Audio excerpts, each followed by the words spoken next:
580 Sports Talk coming to you on a Thursday. It is a game day Thursday. Thursday night football.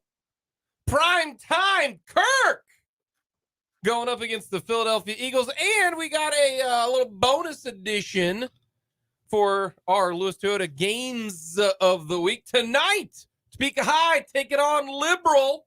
Just a short little jaunt for Liberal heading up to Topeka. We got that game coming up today. No Royals baseball. When you win a series, you take care of business, you get the day off. Not just a series win. That is a season series win for the Royals over the Chicago White Sox. The White Sox are down bad. I'm telling you. You Very just bad. lost to the season series to the Royals. We got lots to get to. We are going to hear from Paul Myerberg. We're going to hear from our Lewis Toyota Athletes of the Week. We will get to Rick Peterson. We'll hear from Mitch Holthus. He's going to talk us off the ledge. And I thought Spags, Nagy, and then I can't believe what Sky Moore said. Guys, we're going to get to that in the 4 o'clock hour today. Sky Moore said something that I'm really glad that he said because it, speak your mind. But it's something that I am absolutely flabbergasted that an NFL player felt going into that game and then after the game. We'll get to that coming up today. As always, let us know your thoughts. Hit us up on our text line, 785-272-9429. Very simple, very easy. Let us know your thoughts. Also, give us a shout on the 580 stream or 580 YouTube page. Go to youtube.com, type in 580 Sports Talk, hit the subscribe button, let us know. You can interact with us in the comments section. Leave us a joke. A little dad joke would be fine if you want to. Always up for those. Sure. No, today is Thursday, and that means I got to send Fulton a dad joke. I thought that was Wednesday. No, it's Thursday because I forgot to do it one Wednesday. Did it on Thursday. Now it's forever on Thursday. So we got that. Have you been doing that every week? Yes, I have. Does he respond? Sometimes. One of the 3 times, yes, that's about it. So we got a lot to get to. I told Fulton I'm going to do that to him, and I'm going to keep doing it. So it's a lot to discuss. I want to start off with, though, if the Chiefs lose and they're 0-2, are we in oh dear mode or no big deal mode, or are we feeling? Because if you start 0-2 since 1990, if you start 0-2, I was not alive, by the way. You had an 11% chance of making the playoffs. All right. If you start 1-1, you have a 42% chance of making the playoffs. This is what's crazy. If you start 2-0, you have a 63% chance of making the playoffs. Now, going back a little bit further, teams that have started 0-2 have a 9.5% chance to make the playoffs. Only one team ever started 0-2 at home, their first 2 games at home. That were the Eagles in 0-3. In fact, are you ready for this? If you've got the Chiefs Super Bowl winners as a prop bet, right? No team has ever won the Super Bowl starting the year 0-2. No team. That's interesting. So since 1990, 11%. In the history, 9.5%. Now, more so, it happened last year. The Bengals went 0-2, made the playoffs, so it's not insurmountable, if you will. Brendan, we have to, I think you and I are, we have to issue a correction. Yeah, that fact isn't correct. Yes, 1993 Dallas Cowboys won the Super Bowl after starting 0-2. They did? And the 2007 New York Giants. They started 0-2? Yeah. I just went with the piece of information I got. It said NFL playoff database history goes back to 2001. The Super Bowl winner has never started the year 0-2. Yeah. That would have been not included 1993. Yeah, so 93 wouldn't count, but no. That's what I... No. The team that beat the undefeated Patriots, that Giants team started the year 0-2. Okay. Yeah. So the Chiefs themselves in the Mahomes era have only had 3 2-game losing streaks. You guys remember them? There was one in 2019. There was. Yeah, The first one was in the Texans and the Colts. I was at that Texans Yep. game, yeah. There was also one in 2018, late in the year. They lost to the Seahawks. They lost to the Chargers on the 2-point play, that Thursday night game. Chargers went for 2 with like 4 seconds left and won the game. And then they went to Seattle and got beat, lost by a touchdown. Chiefs went to the AFC Championship game that year. 2019, you already brought up. They started 4-0, lost to the Colts and the Texans. Part of a stretch where they lost 4 out of 6. That season turned out okay for the Chiefs. You all may recall they won the Super Bowl that year. Also, 2021, after a season opening win against the Browns, the Chiefs lost 4 of their next 6. Ravens was one of them. Losing by 1 point to the Ravens. That was the Clyde Edwards-Helaire fumble. Yep. And then they lost at home to the Chargers. So they started that year 1-2. Where did the Chiefs end their season in 2021? They ended it in the AFC Championship game. Yeah. So 2-game losing. You have to look at this as a 2-game losing streak. If they lose on Sunday, you throw a little bit of historical precedent out the window, I think, because we have a larger sample size of these are the Andy Reid, Patrick Mahomes era Chiefs. And generally they turn out okay. Like the vast majority of teams, the vast majority who lose their first 2 games, it's because they stink. It's because they can't get right. The Chiefs have proven time and again that they get right. Even if they do bump their heads at times, they've had in seasons where they have reached conference championship games, lost 2 straight. They have in a year where they won the Super Bowl, lost consecutive games. So that's really, I think, how you have to view it. Not as the dreaded 0-2 start. I understand what the numbers say about that historically, but this team has enough capital, has enough data behind it that says that no, even going 0-2 with 1 point loss at home and a road loss to a playoff team would not be a death sentence. I think the better question is not how big of a concern are you if the Chiefs go 0-2. It's, can they get the 1 seed now? Like, that's the question you ask the Chiefs. It's not, are you going to make the playoffs? Yeah. I still can't believe, depending upon the book that you look at, the Chiefs over under for the season now is 10.5. That means you still win if the Chiefs win 11 games and go 11-6. That means they'd have to lose 5 more games after today. And I suppose that's possible. I mean, could they lose to the Jags? Yes. Could they lose to the Eagles? Yes. To the Chargers? Yes. To the Dolphins? Yes. To the Bills? Yes. To the Bengals? Yes. That's 6 games. Do I think they're going to lose all 6 of those games? No, I don't. Probably not. But the sheer fact that it's not at like minus 250, okay? It's at minus 140. Okay, so that's not a... So it's implied it's still more likely than not. Likely than not. But I'll ask this. If the Chiefs start 0-2, is their percentage 11% to get the 1 seed? Like, instead of saying making the playoffs, let's go with earning the bye. Because we always talk about the bye is so important in this era now because there's only one. What are the chances in your mind that the Chiefs get the 1 seed if they start 0-2? I mean, it depends on... This is the worst sports talk radio answer you can give, but it doesn't just depend on the Chiefs, right? Like, I think it depends on what the landscape of the rest of the league looks like. Like, okay, let's say Cincinnati goes out there and they beat the brakes off of Baltimore and Burrow throws for 400 and it's okay. Clearly he just needed a game to warm up. Yeah. They're doing well. The Bills, who are the Bills playing this week? They've got the Raiders. Yeah, they play okay. Josh Allen throws for 400 and 4 touchdowns or something. You say, okay, yeah, they're going to be just fine. Then, and the Chiefs lose. You say, okay, that's going to make things more difficult. But let's say the Bengals lose again, or the Bills lose again, or any other number of contenders. All of that. The Chargers lose again. Any of these guys. That's the reason I'm asking you right now. Like it all depends, and you got to factor all of that in. I want a number. So last year, well, I don't think you. I'm sorry. I don't think you can give a number though, because my point is, the Chiefs game isn't the only thing that dictates that. I get that, and I'm asking you to incorporate the Chiefs game starting 0-2. We don't know what the Bills and the Bengals are going to do. That is thrown up in the air. But you can give me a number. Is it 20% that you think they have a chance to get the number 1 seed if they start 0-2? 10. 15? Probably in the 15 to 20% So range. therefore, what my point is that in order to get the 1 seed, you got to win Sunday.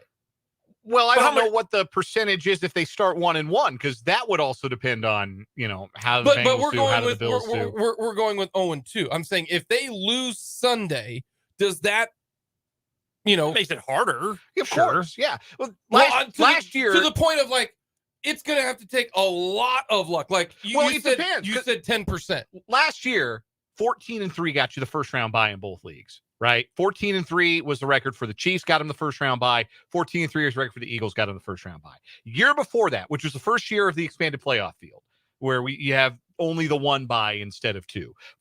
It was 13-4 got you the bye in the NFC. The AFC bye was 12-5 that year, and the Chiefs only didn't get it because they lost the tiebreaker with the Titans, because I think they lost to them in the regular season. In fact, I think they got smoked by the Titans in the regular season. Yeah, they got destroyed 27-3. Or no, was that the year after? No, that was that year. Yeah. So you could still theoretically, if you're the Chiefs, in given history, you can go 12-5, and the first seed is still attainable. Do you think you can go then if they start 0-2? Do you think this Chiefs team, if they start 0-2 and we see kind of, it also depends on how the game goes. Mm-hmm. Do you think they're only going to lose maximum of 3 games the rest of the year? Like, do I think if they start 0-2, can they go 12-3 in their last 15? Absolutely, they can. Even though starting 0-2? Yes. Okay. Yeah, because the games that they already played don't affect the games they play in the future. Yeah, they tricked off week 1, but they didn't have 2 of their 3 best players. That game, how they performed against the Lions, I don't think will impact how they play in November and December. No, that's why instead of those 2 games are already in the books. Like, you can't redo those games.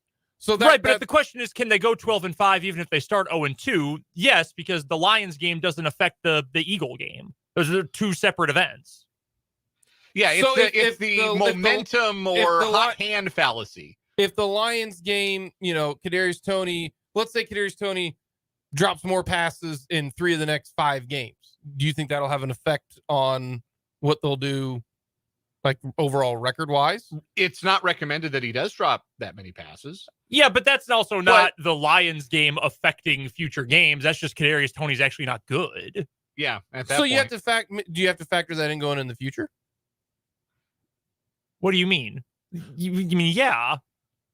Like, I'm not sure what your point is. My point is that if you go 0-2 and you don't look good against the Jags, do you think that more likely than not, the Chiefs will just rattle off 14 straight?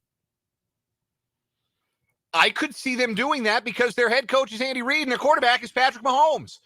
I think they'll win every week. They'll be favored in just about every one of their games. Even if they start 0-2, they'll be favored week 3, right?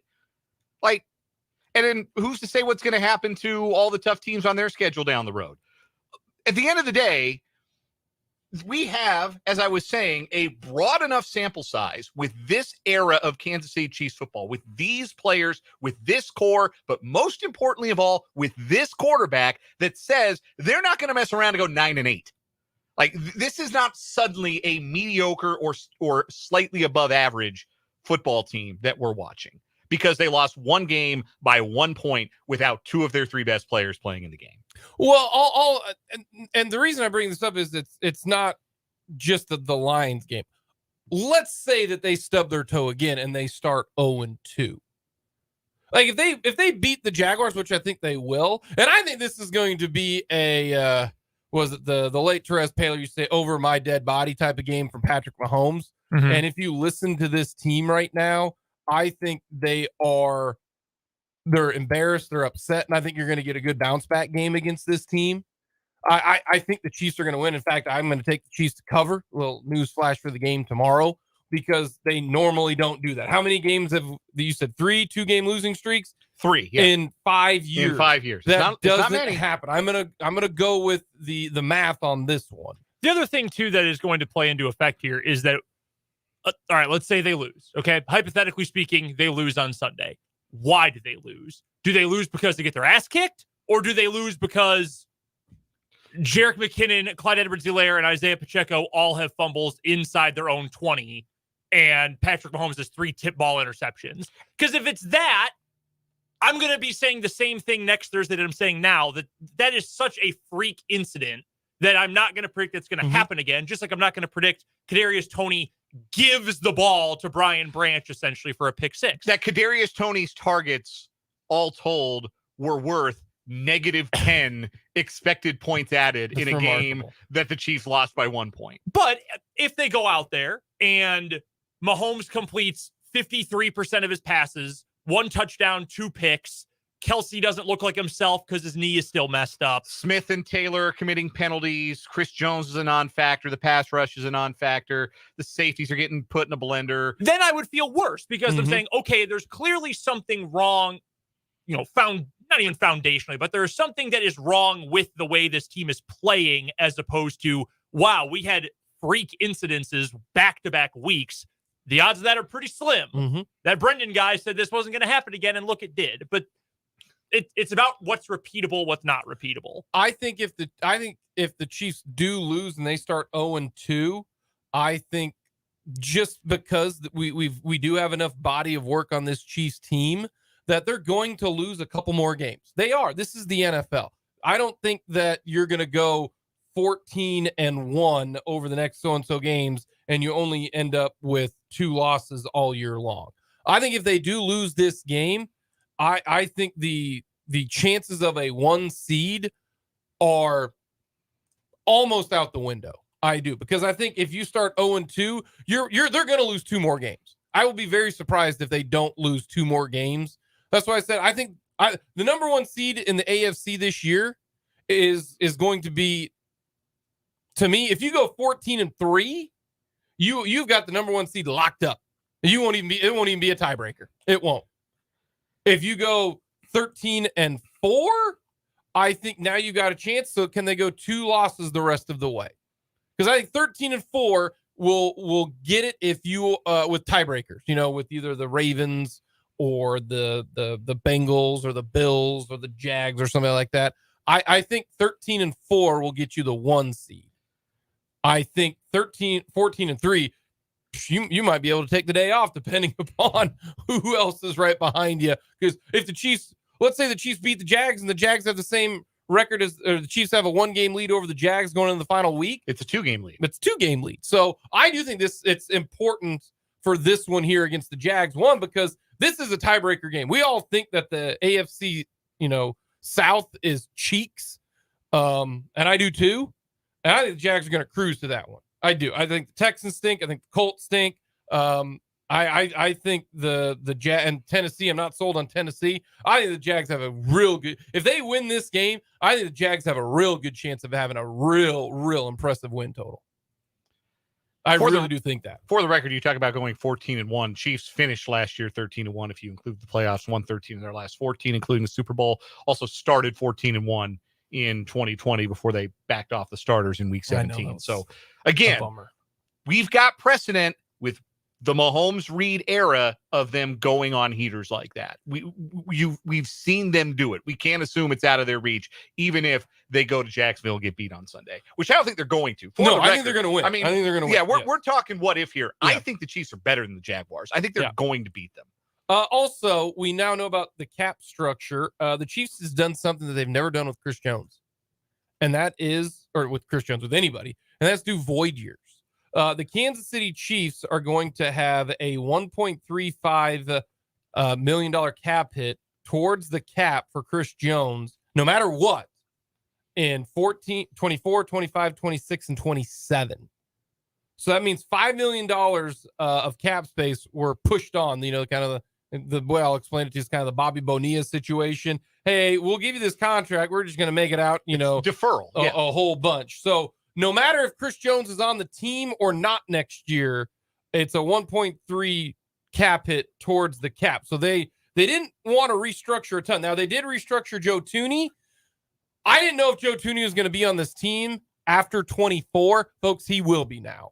He's going to be on the team through 24 and 25. So he's going to be a Chief this year and in 24 and in 25 when he's 32, and 2025 will be his age 33 season because they redid some of the contract structures and that to save some caps because the Chiefs have like $100,000 in cap space.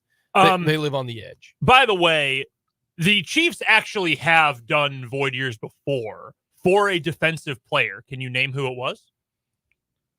I have evidence of it happening one time. I could not find anything beyond Was it Clark? That. It was not Frank Clark. Was it Matthew? Not Tyrann Mathieu. Too it, recent. I was like Justin Houston or somebody like that. Just slightly further back than that. Tamba Hali. They added a couple of void years onto his deal after they. Okay, because I saw that they've never really done this before. Yeah, one other time. So Hali stayed a year beyond what was expected when he played with the team in 2017. But yeah, there was some void year action after that as well. So it's rare. Some teams do it all the time. All the time. There are some teams that put that in every contract now, every restructure. Coming up, we will get to the big question: grass or turf? Coming up next.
Whenever a superstar gets hurt by something not normal, backlash comes. And over the last couple of years, it's gotten more and more traction. 5 years ago, it really didn't. I don't remember a whole lot of, oh, turf is terrible comments coming from players. Now, maybe I'm wrong. Maybe you guys remember that, but I don't. And recently, in the last couple of years, it's been, we hate turf, we want grass. And then, of course, when it happens to one of the best players, and most notable, and Aaron Rodgers, you know, oh, well, if it was grass, you know, he wouldn't have, his Achilles wouldn't have popped. One, we don't know that. But that's what's being floated out around here, to the point where a lot of people are getting, Mahomes got asked about it yesterday. Andy Reid said, we'll go play wherever, in the parking lot of a CVS, which fantastic from Andy Reid. And I'll say this. Turf is much more hard on your body than grass. And the grass that they play on is incredible. It's incredible. I was so upset that certain fields, even in the MIAA, when they got rid of their really nice grass, went to turf. That was sad because it's can you imagine playing football on like a green? Because that's what it is. That's how well kept these football fields are. It's like playing football on like the fringe, but it's 120 yards. Like that's how awesome that grass is. There are two questions that I get from this, and we'll try to get to this very quickly. One, if the NFL owners, but also the NFL in general, truly did care about player safety, they would go to all grass. And that's why when we tell you that they don't care about player safety, they just don't. It's more cost effective to have turf. They have to replace it less often and maintain it less often. Yeah. So that's the reason why, number one is anything involving money. And then 2 is depending upon it. And then like 3 or 4 is player safety. So the NFL, and they're like, we care about player safety. We care about player safety as long as it doesn't cost us a whole lot. That's to me it. All right. Oh, well, we're trying to do all this for player safety. Well, it'd be great for player safety? Grass fields. Okay? Like grass fields. Also, there's one other. I want to know, the collective bargaining agreement goes for like another, 8 years, right? It was a long one, right? 10-year deal, I believe. They're 2030. They're going to amend this at some point in time because the owners are going to want 18 games. They'll add another bye week. It'll work out perfectly. The Super Bowl, and then it'll be like President's Day on that Monday, right? Isn't that how it works? That's what I think they'll get to. Like, do you think the players would want this? Would be one of their sticking points? Like, hey, we'll give you 18 games, but we get to do this. Like, the owners are not going to change. Like, I hate to be the bearer of bad news for all of the David Bakhtiaris and the JJ Watts and all of these football players out. The owners are not changing the field. They're not, unless you give up something. And what they want is an 18-game schedule. I will say this. I don't think they're going to amend this at any point. I think they're not going to put in 18 games till 2030. By the same token, it doesn't really matter if that's what the players want, because if they don't agree to 18 games, they're getting locked out. So I think both those things are true. Like, there will be a lockout if they don't agree to 18 games. We want the field changed, or we want healthcare improvements, or we want the Arizona Cardinals to like not make our families sit in rat turds all day during games. Like, we want all these things to happen. Okay, 18 games.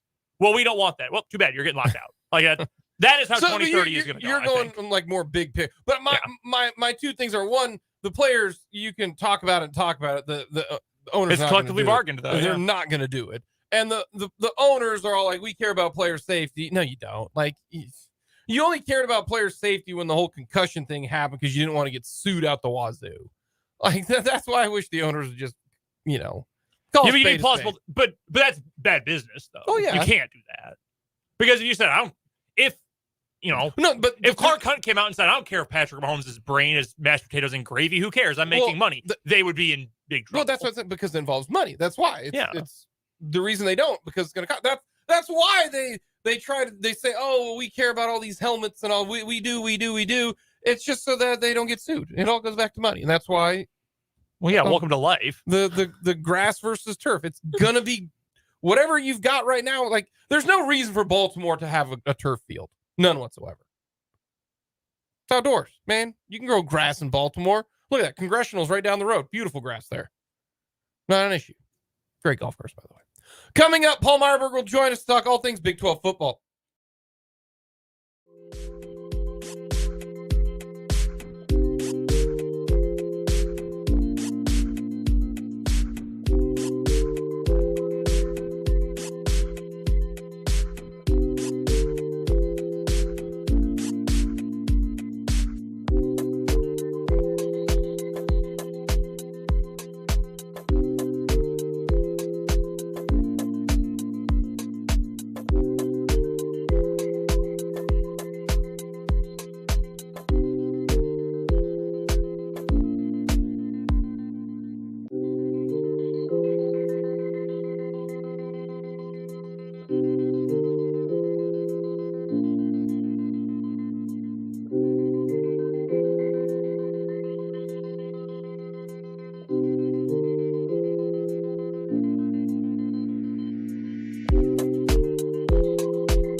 Paul Myerberg from USA Today joining us to talk all things Big 12 football for Week 2 leading into Week 3. Paul, how you doing on this Thursday?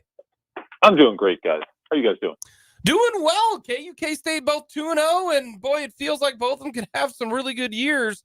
Let's start with the Jayhawks, who are 2-0 for the second straight year. And they came out guns blazing against Illinois and then kind of held on there at the end. Jalen Daniels has done some incredible plays in his little 2-year career here.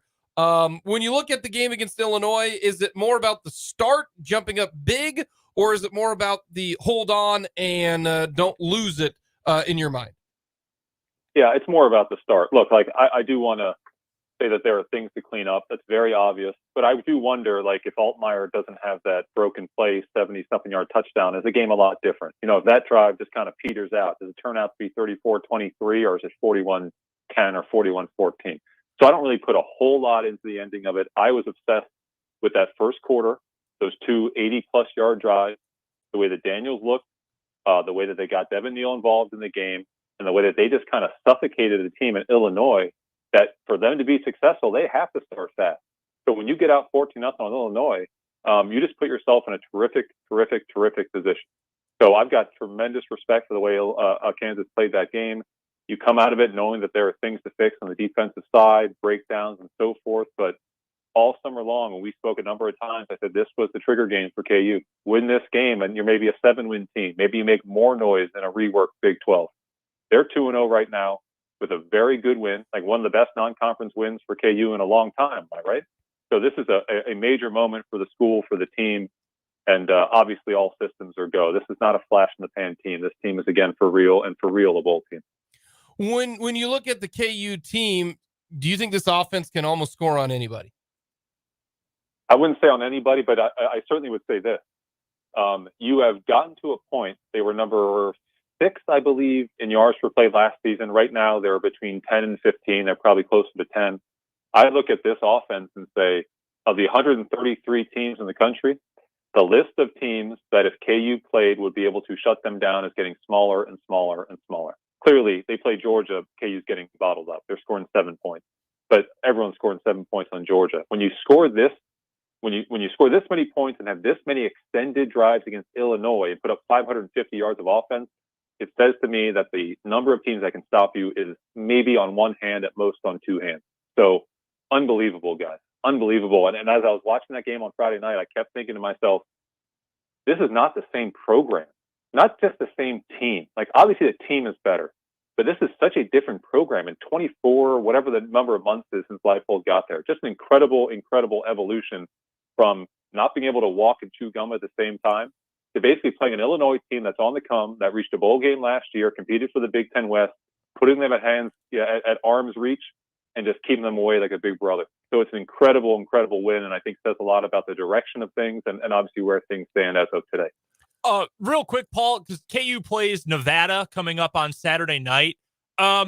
Is that the worst team in college football? Like, we've joked in the past about UConn Yes. and UMass and unfortunately KU at times. Like, I don't know if there's even any argument anyone is worse than Nevada right now. There is zero argument. And now watch them win this game. That's not going to happen. But this is no doubt in my mind. Nevada is the worst team of the 133 teams in the FBS. And that includes UMass. It includes Arkansas State. That includes the 2 newcomers, Sam Houston and Jacksonville State. Nevada is so bad. They scored 6 points against Idaho. Idaho isn't even in the FBS anymore. They're FCS. So yeah, this should be a playground type of game for KU. Like, go in, have fun, go play some Keno and win by 60 and go home. All right, let's get to the Cats as we're talking with Paul Myerberg on our Fleming Place Wine and Spirits hotline. You've been high on the Cats, and the Cats looked real good against Troy, outside of 2 one-handed catches that a Troy receiver had that were really impressive. K-State shut them down. K-State offensively didn't even play that great, and they still put up 45. Are you even maybe a little bit more higher on K-State now after throttling a pretty good Troy team? Yeah, you got to like what you see. Now, would I love to see them run for 250?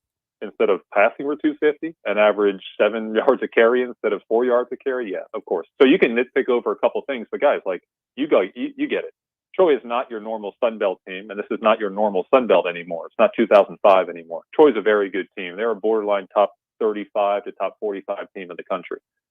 So Kansas State did to them what they do to everybody. They throttled them and they wore them down, and that same blueprint is going to be repeated every single week. I just like what I've seen. I thought 10 wins before the year, and yeah, I'm still there. I've seen nothing through 2 weeks to make me think that they're not going to be on that 10-win trajectory the rest of the way. Are you surprised at how well the defense has played for Kansas State, despite losing their 2 starting corners who are NFL guys, lost a first-round defensive end in Felix Enudike-Uzama, lost another interior guy and a guy like Eli Huggins. Are you surprised at how good this defense has been? Yeah, and I think that was the big question going into the year, right? We didn't know what this defense was going to look like because of those losses. But look, we talked about Uzama. They've got 8 sacks through 2 games. You know, I understand they're not playing Texas and Oklahoma yet, but the pass rush has been there. Secondary play has been steady. I mean, better than steady against Troy. Troy's got a pretty good passing game last season. They shut that thing down. So, yeah, I like what I see from Kansas State. KU and Kansas State share one thing in common going into this year. For someone like me, I don't know about the defense. I trusted both of the offenses. I thought both of the offenses would do what they wanted to do, or at least get their identity. And K-State, even more so than KU, has shown things on defense that make you think that there's an identity there. Just like on offense, there's a defensive identity that's built and formed within this team. That doesn't mean that you can necessarily replace NFL guys and play at the same level, but you can approximate your success year to year to year, regardless almost of personnel. So, yeah, that's my takeaway from 2 games for the Cats is this defense is better than I thought it would be. And I also think, guys, that this defense will get better as the year goes on, as these newcomers, especially on the second tier, start to gain experience, you know, play a lot in the fourth quarter against a good team like Troy. That kind of stuff pays off down the road. So both these teams, guys, I mean, both of these teams right now are playing at a very, very, very high level. So I don't know the last time football in Kansas was this good, but it's damn good right now. All righty, I got to ask about the Missouri game, K-State and Missouri, 11 o'clock kickoff, K-State's first road game. Missouri 2-0, although their 2 wins not as impressive as K-State's. The line is now back lower. It started out at -1 for K-State, then got up to 4.5. Now it's down to 3.5. All of the money is on K-State. I saw somewhere it was like 93% of the bets are on Kansas State, so the public is on Kansas State. That scares the you-know-what out of me. Mm-hmm. What am I missing? I always look at a line like this and I go, I'm missing something here. Why is K-State is only favored by 3.5? Yeah, I was wondering the same thing because I was writing a story this week about how this is not a great weekend. And that's the only top 25 team in action this week with a spread lower than a touchdown is K-State. So I was looking at that and wondering the same exact thing. So I try to rationalize it like this. Missouri's biggest fault is also in a game like this, their biggest strength. They are an extremely, extremely, extremely conservative team. This offense through 2 weeks is right of whoever your politician of choice you want to put in there. They are very, very, very conservative. So I think that in a sense that plays into this matchup being a close one. And I do think it's going to be close. I do think it's going to be low scoring. Missouri as a team will run a bit. Like they're going to be able to run to the ball. And I think Kansas State's going to have to combat that because they haven't seen this speed yet. But I think if you get into the fourth quarter of Kansas State and you are able, because you're being protective of the football and you're playing in a close game, you're able to wear them down, I think they can get into that spot in the fourth quarter where they wear Missouri down, maybe win this one by 10 or 14 points. Barring Missouri, being +3, I don't think this is going to be a runaway in either direction. But yeah, I was confused by that, but I do, as I look at it, believe that this could be a close, low-scoring game. And the key guys for Kansas State on defense, nothing explosive. Missouri does not want to take chances because they're concerned. Don't give them a favor by breaking them, missing a tackle, letting a guy go 60 down the sidelines for a quick stick. That's your disaster recipe. So they've got to play a consistent, coherent, also conservative game plan to match Missouri. I think they do that and win in the long run. But yeah, I mean, Vegas always knows, guys. So I think this is low scoring and close. Paul Myerberg of USA Today joining us for the Big 12 breakdown here on 580 Sports Talk. He joins us on the Fleming Place Wine and Spirits hotline every Thursday at this time here on the program. You can find Paul on Twitter at Paul Myerberg. Paul, week 3 in college football, let's just face it, there's not a lot of must-see TV this Saturday when it comes to this schedule, but we do have a conference game in the Big 12. Houston, TCU. Who do you like in that one? Who do you think is going to open the season with the early lead in the Big 12 standings? Yeah, I will say, I agree with you. If you were going to get married in the fall, it's your weekend to do it.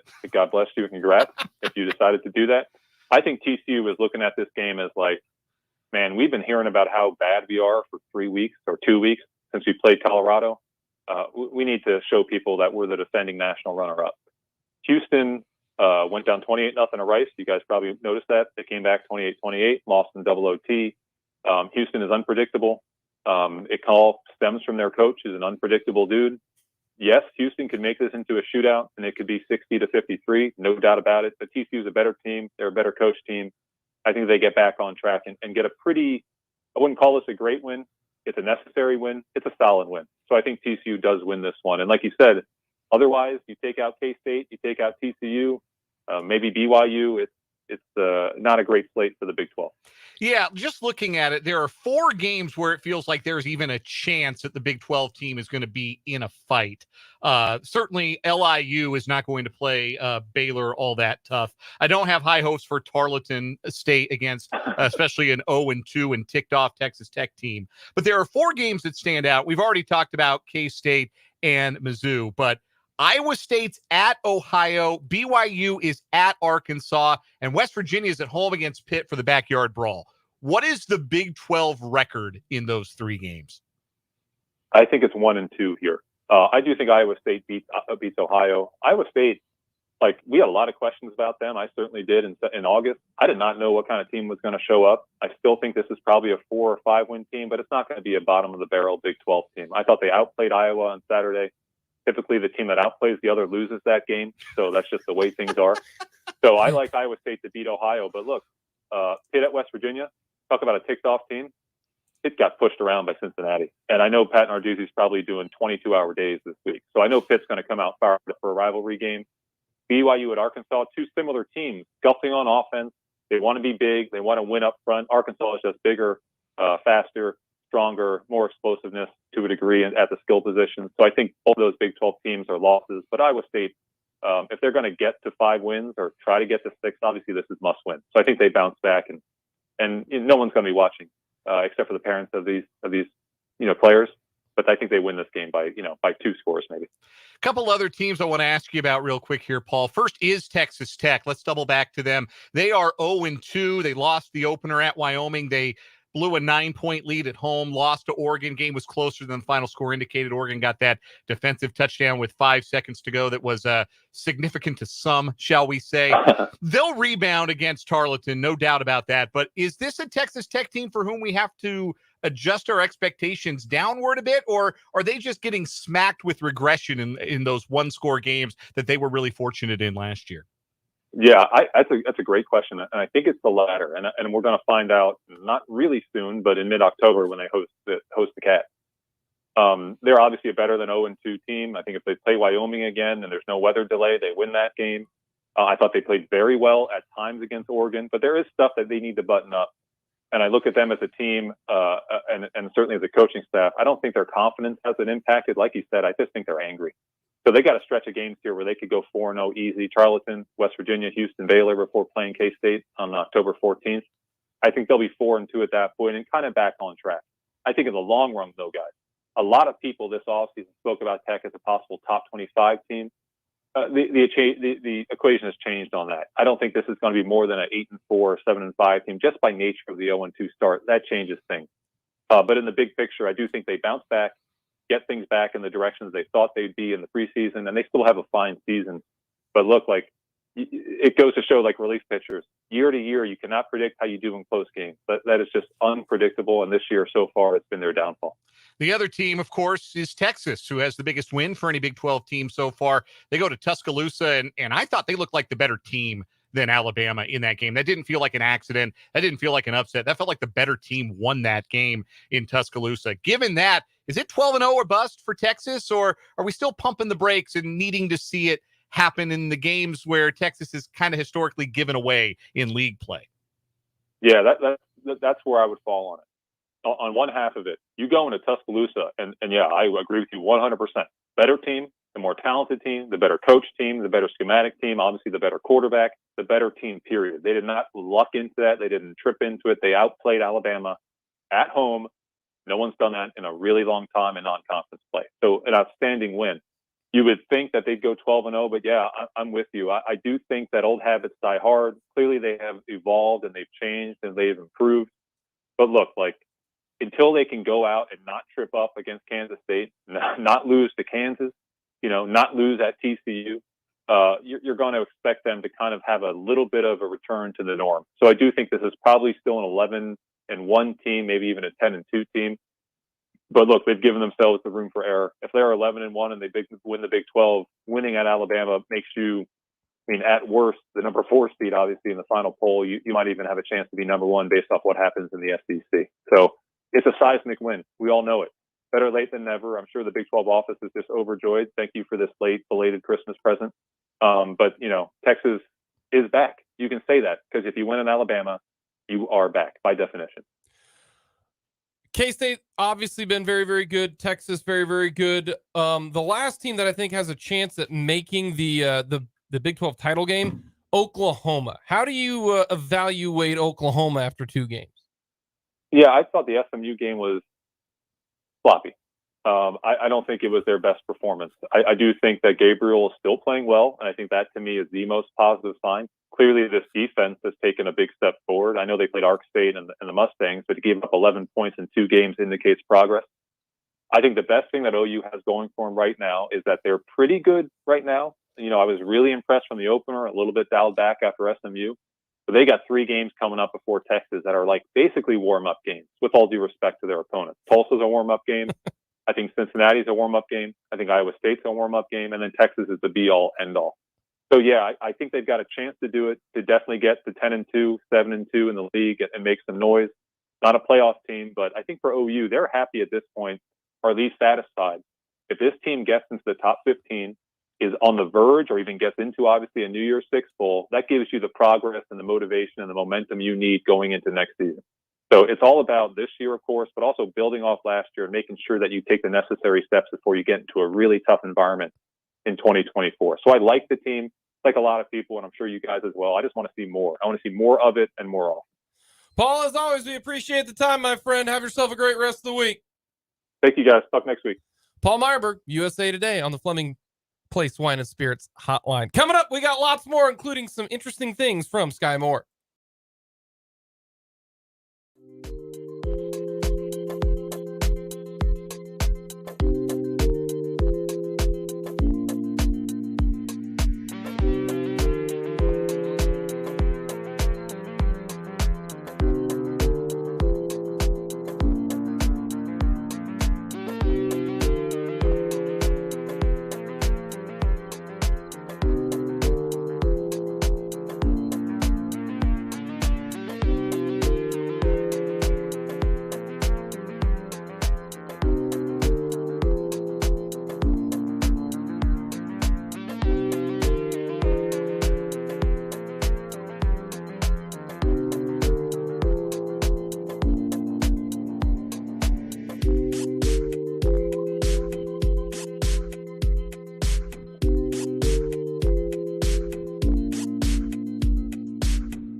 580 Sports Talk, hour number 2 on this Thursday. Thank you so much for stopping by. Jake LeBon, Brendan Dworzinski, and Dan Lucero joining you today. We've got a lot of football happening today. Very, very fun afternoon when it comes to Minnesota taking on the Eagles. Do the Vikings have a puncher's chance? I mean, there are some pretty significant injuries for the Eagles. No James Bradbury, no Reed Blankenship, no Kenneth Gainwell. I thought the original spread of 7.5 was too big, but I do think the Eagles probably win. It's 8.5 now, isn't it? No, it went to 6.5. Really? I think that's what I saw it. I thought it was 8.5 now. Yeah, I mean, I would, if it was 8.5, and I was going to bet on it, I would bet on the Vikings there. It's 6.5. Yep. Yeah, opened 7.5. It's now 6.5. Wow. Some books even have it at 6. Is it bad that I don't want Kirk Cousins to just melt down after the quarterback documentary? No, not at all. Like, I want him to be okay. Listen, Right? I think I told the story on air that after I watched the show with my wife, she said, "You and Kirk Cousins sure have a lot in common, Dan."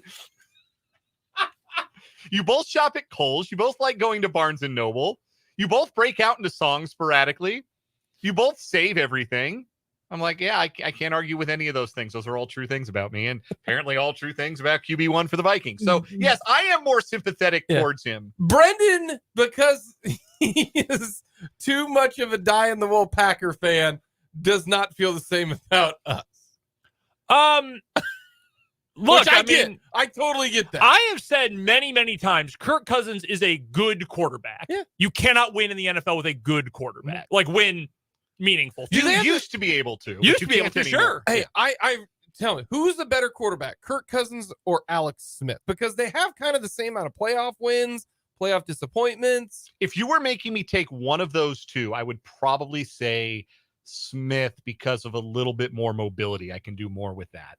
That's probably true. I would probably lean, if you're giving me your entire career from day one to today, Kirk Cousins did a better career. Correct. With the honestly, first I don't think 6 it's years close. of Alex Smith was rough. Yeah, Alex Smith is the owner of one of the worst rookie seasons ever. And hey, he turned that. A lot of guys would have folded. They never would have gotten a chance. Beyond that, he worked hard. He turned into having a very nice career for himself. No disrespect to Alex Smith, but I mean, Kirk Cousins has put up numbers, won a couple division titles. It's gotten a lot of guaranteed money. Mm-hmm. Like he's good. He is solidly good. He's solidly in the 10 to 12 best quarterbacks in the league, but he's not good enough. And, however you want to quantify clutchness in football, he's at the very bottom of the rankings. Hey, I also want to point out that is future Chiefs Ring of Honor member Alex Smith, by the way. I wouldn't argue with that. He's going to be in the Ring of Honor. Like, people, if you don't think he is, he will be. If you want to justify what it takes to get into the Ring of Honor, we can discuss that. He's making the Ring of Honor. My question would be, why? Because you could argue he's the second greatest quarterback in Chiefs history.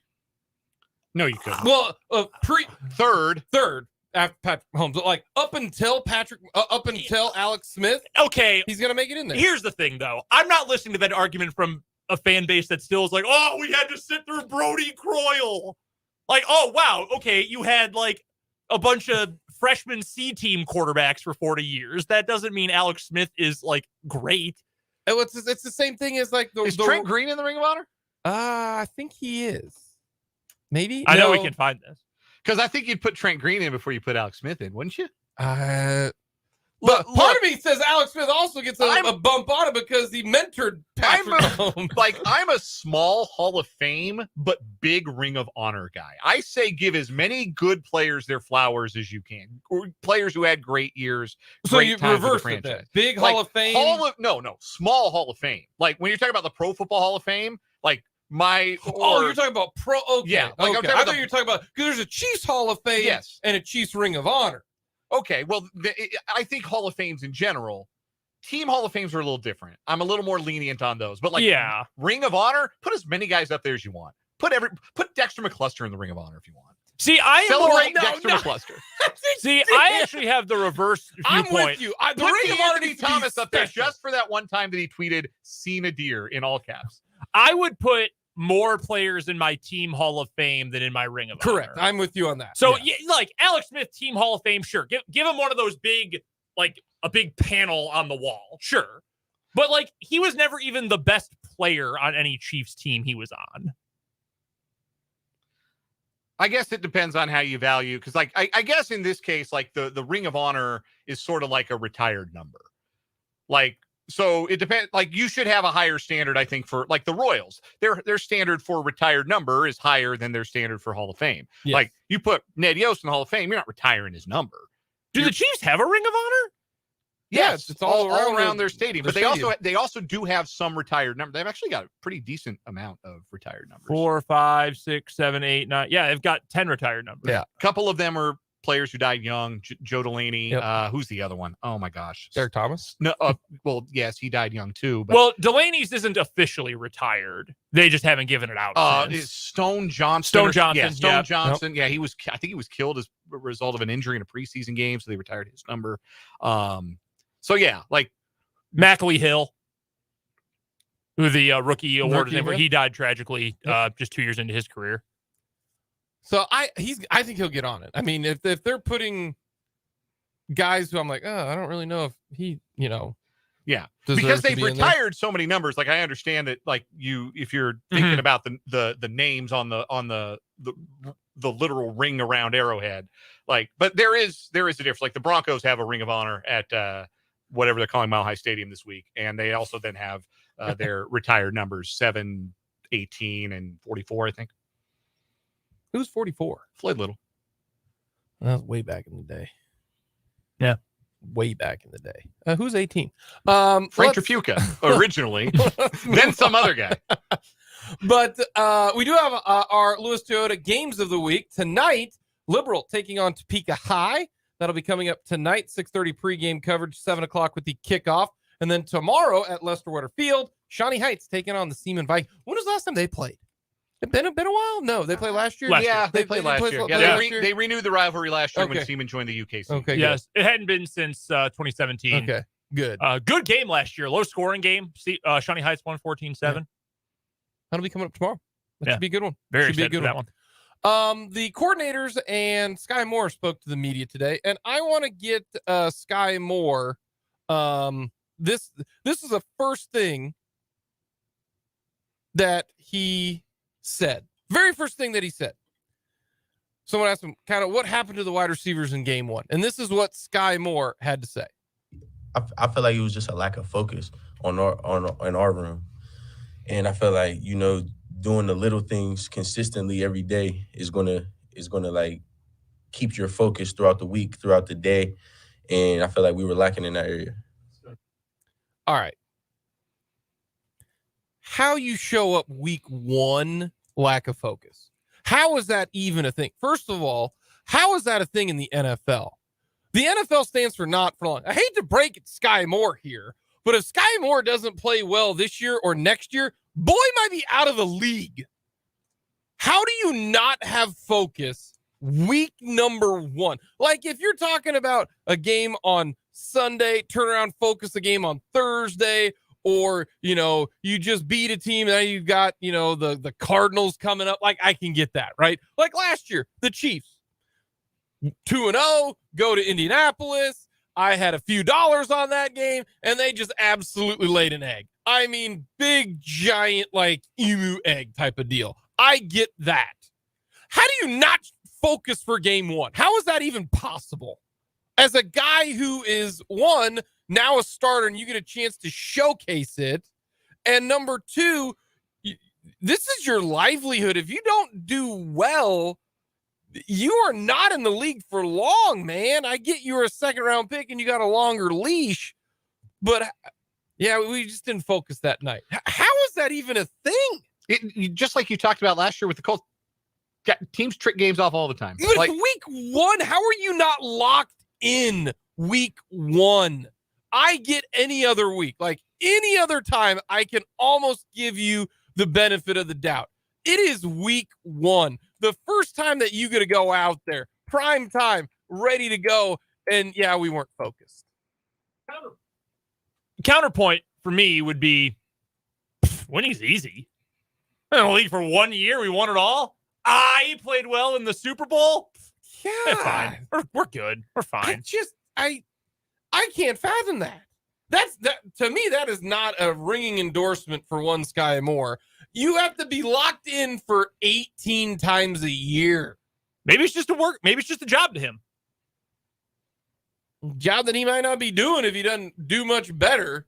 Yeah, but I feel like you can't say like it's a business and fans should realize that more. Not like this is a business. I'll be honest with you. I try to bring energy every single day on the show. Yesterday, I had a migraine. I was kind of tired. I probably did not have my best show. If I got to like a B plus, like I probably maxed out my ability yesterday. Like not everyone comes to work every day feeling the best. Not everyone. Yeah, and a lot of people don't even like their jobs. So I don't think it can be a business and also be, why aren't you locked in 100% of the time? Because it's business. It's work. Maybe, and I'm not saying Sky Moore doesn't care. Maybe he does. And maybe he just gave a bad quote because he's 22 years old and he said something dumb to the reporters. Maybe it's just trying this is what it is. Trying to speak extemporaneously and landed on an excuse that doesn't really wash. Maybe he is just bad at media. Maybe he's bad at coach speak. I hear that and I'm thinking, how, like Brendan, I would understand if you didn't have a good day, but you do this Monday through Friday, every single day of the week. Yeah, you can do that. My eyes look gross. They're all red. This is the NFL. This is week number 1 after a long camp week of practice. If you can't, I never understood how people show up to a game not super locked in and focused when this is your one of 18 times. If you have a bad show, Brendan, is it really that big of a deal? Like, I feel like that's probably for you to answer. No, I'm saying like no, I know what you mean. It's just, and I'm mostly playing. Sky Moore is a guy. If Patrick Mahomes says it, what do we say? Travis Kelce says that. What do we say? Sure. Like to me, it's like I'm gonna give them the benefit of the doubt. You are a guy that caught 1 touchdown last year, and the only reason you caught it wide open was because it was schemed open, and you were so wide open that I would hope my son, who's 3, would have caught that football. And you I didn't really come in, locked in, focused. So we just have different evaluations then on what I expect out of a guy this is a huge year. We talk about this all the time. If you don't get it done in year 2 as a wide receiver, how often does the track record say he's going to get it done? I am mostly playing devil's advocate here because I am the person in my life when I go to work or to, a side project or whatever, I expect the people I'm working with to put in the same level of effort that I'm putting in. I know you're the same way. I know you're the same way. Project irritated you to death. Oh yeah, big time. If I am putting in the effort to make this product the best it can be. I expect other people working on it to do the same. I think that's why our show works because we all feel that same way. And if I'm Patrick Mahomes, I'm probably feeling like, dude, what the hell? Like now you're making me look bad. You're making everyone else look bad. And you're right. I think it must have been 2 years ago. Mac Jones' rookie year, right? He gets the starting job eventually in New England. And he made a comment during a weekly press conference about how, I don't think we had a really good week of practice. And Bill Belichick, by all accounts, tore him a new one, does not begin to describe how he reacted to his rookie quarterback saying we didn't have a good week of practice. He has not said that phrase since in a press conference in New England. I'm sure of it. So I'm sure I understand why some people, why teammates or why we feel like, dude, what the hell? But also maybe he's A, just bad at coach speak, and maybe B, just doesn't have that focus. It is amazing how often, and you can usually tell during games, dudes are they're there to collect a check. The number one example of this is Chase Claypool. I have never seen a player who cares less in a football game than Chase Claypool cares playing football. And I don't think Sky Moore is at that point, so we haven't bottomed out yet. We're not the Chase Claypool. Dog. Chase Claypool to Tom Brady level of competitive. That's compilation of Claypool in week 1 was damning. I've never seen a player with so little competitive intensity. So give Jay Cutler near the No, I mean, even Cuddy would get, like, even he would, like, yell at his linemen. Like, he at least had That's something. probably because he's like, man, block for me, man. Well, that's true, too. I was getting mad watching it. He's on the other team. He's playing for my team's biggest rival, and I'm yelling at the TV. Like, damn, dude, block. What are you doing? So that's what Sky Moore had to say. He was also asked about, hey, do you look on social media after a game? Like, what do you do there? This is what Sky Moore had to say. Don't do it. Just don't. As cliche as it seems, you just got to like stay in your own little bubble when stuff like that happens and get right with yourself. So you're able to, come back, make a bounce back. Unless you have seen it enough and it doesn't bother you anymore, yeah, don't go on there. First of all, like, you have to kind of expect that because fans, short for fanatic, they're crazy. But yeah, unless that doesn't bother you and you can read it and you can just laugh it off. Some people can do that. Some people can't.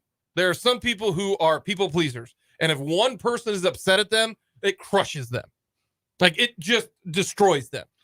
If someone sends you an email and they're like, you suck, you're terrible, blah, blah, blah, and that's water off a duck's back, you're more of a rare one than the other way around. Because most people kind of really do care. And that's where Sky Moore's like, yeah, you can't be checking out social media after that game. You just can't do it. Steve Spagnuolo was asked about Chris Jones and his practice schedule.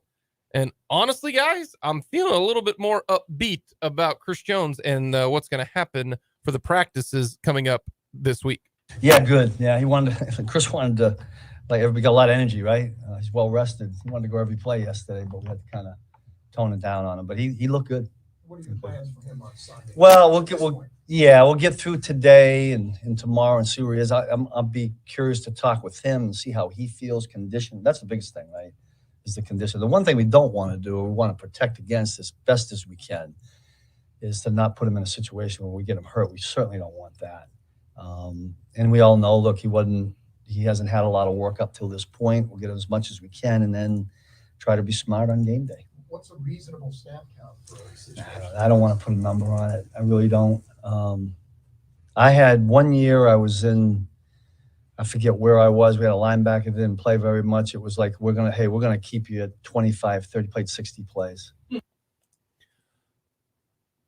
I think seeing Chris Jones today, by the way, if you saw any video of the Chiefs practice today, Travis Kelce and Chris Jones swear they were 12-year-old Jake today. Did you guys see the practice video today? Yeah, they were big running DX fans. If you were wondering, if you remember I don't know if it was WWE at the time. It was WWF. Now it's WWF. It was WWF. Generation X's heyday. Yeah. Late 90s. The Attitude Era. The Attitude Era. I'm telling you, 12-year-old Jake swear he Chris Jones and Travis Kelce. If y'all don't know what time it is, it's time to, you know what. They were having a good time. Really a good time. That makes me feel like Travis is feeling a lot better. He's going to play. I don't care how many snaps he takes. Is it 20 snaps? Just don't get hurt. Like, until, I'm going to say, after the Jets game. What is that? 3 weeks from now? You got the Jags, Bears, Jets, right? Once the Jets game is finished and Chris Jones is not hurt, then I will say it's not due to no training camp. I need 3 games before it. Like, if it happens after that, let's say it's like week 10 or 11, that's not, hold out Chris Jones. Sure. That is, you're in shape by that point. That's just, he got hurt in a game. Mm-hmm. But that's all I care about. I think he'll play 60 plays total. I bet he plays close to half. I really do. He looks like he's in good shape. The question is just the physical beating that another guy has when you go up against another guy. Like, I truly think that he's good for that for the 50% of the snaps. And I hope the 50% of the snaps are on second and third down, to be honest with you. He's going to have a great chance to pad those sack numbers in weeks 3 and 4. There's Bears and Jets. Those are both in the conversation for worst offensive line in the NFL. There's probably 4 sacks on the table between those 2 games for Chris Jones specifically. And he got some lost time to make up for. Yeah. He's got all that energy. You didn't have to play a week 1 game. Right. He'll be even fresher for weeks 3 and 4. And he didn't, I don't know if he would have gotten a sack week 1. Lions offensive line pretty good. They got a great offensive Pretty line. good It's one of the best offensive in the league. Pretty good offensive line. So that's some stuff from Steve Spagnuolo, Sky Moore, and Matt Nagy. Didn't really talk a ton. Talked about Good. He's very much in the Andy Reid side of things. Just got to work better. I will say he mentioned about the drops, how you can't put an overemphasis on it because then it becomes too big. It's like trying to improve free throws in basketball. Like you Practice your free throws, get your reps in, but you if you make too big of a deal of it, then Yep. it becomes a bigger deal than what it is. Yep. Agreed. And that's something that I do agree with on that, Nagy. So we got a lot more to get to. We'll talk with Rick Peterson for a Lewis Toyota High School Whip Around coming up next. Either or, over under.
All right, either or. In this situation, I've got 3. Who will lead the Chiefs in receiving on Sunday?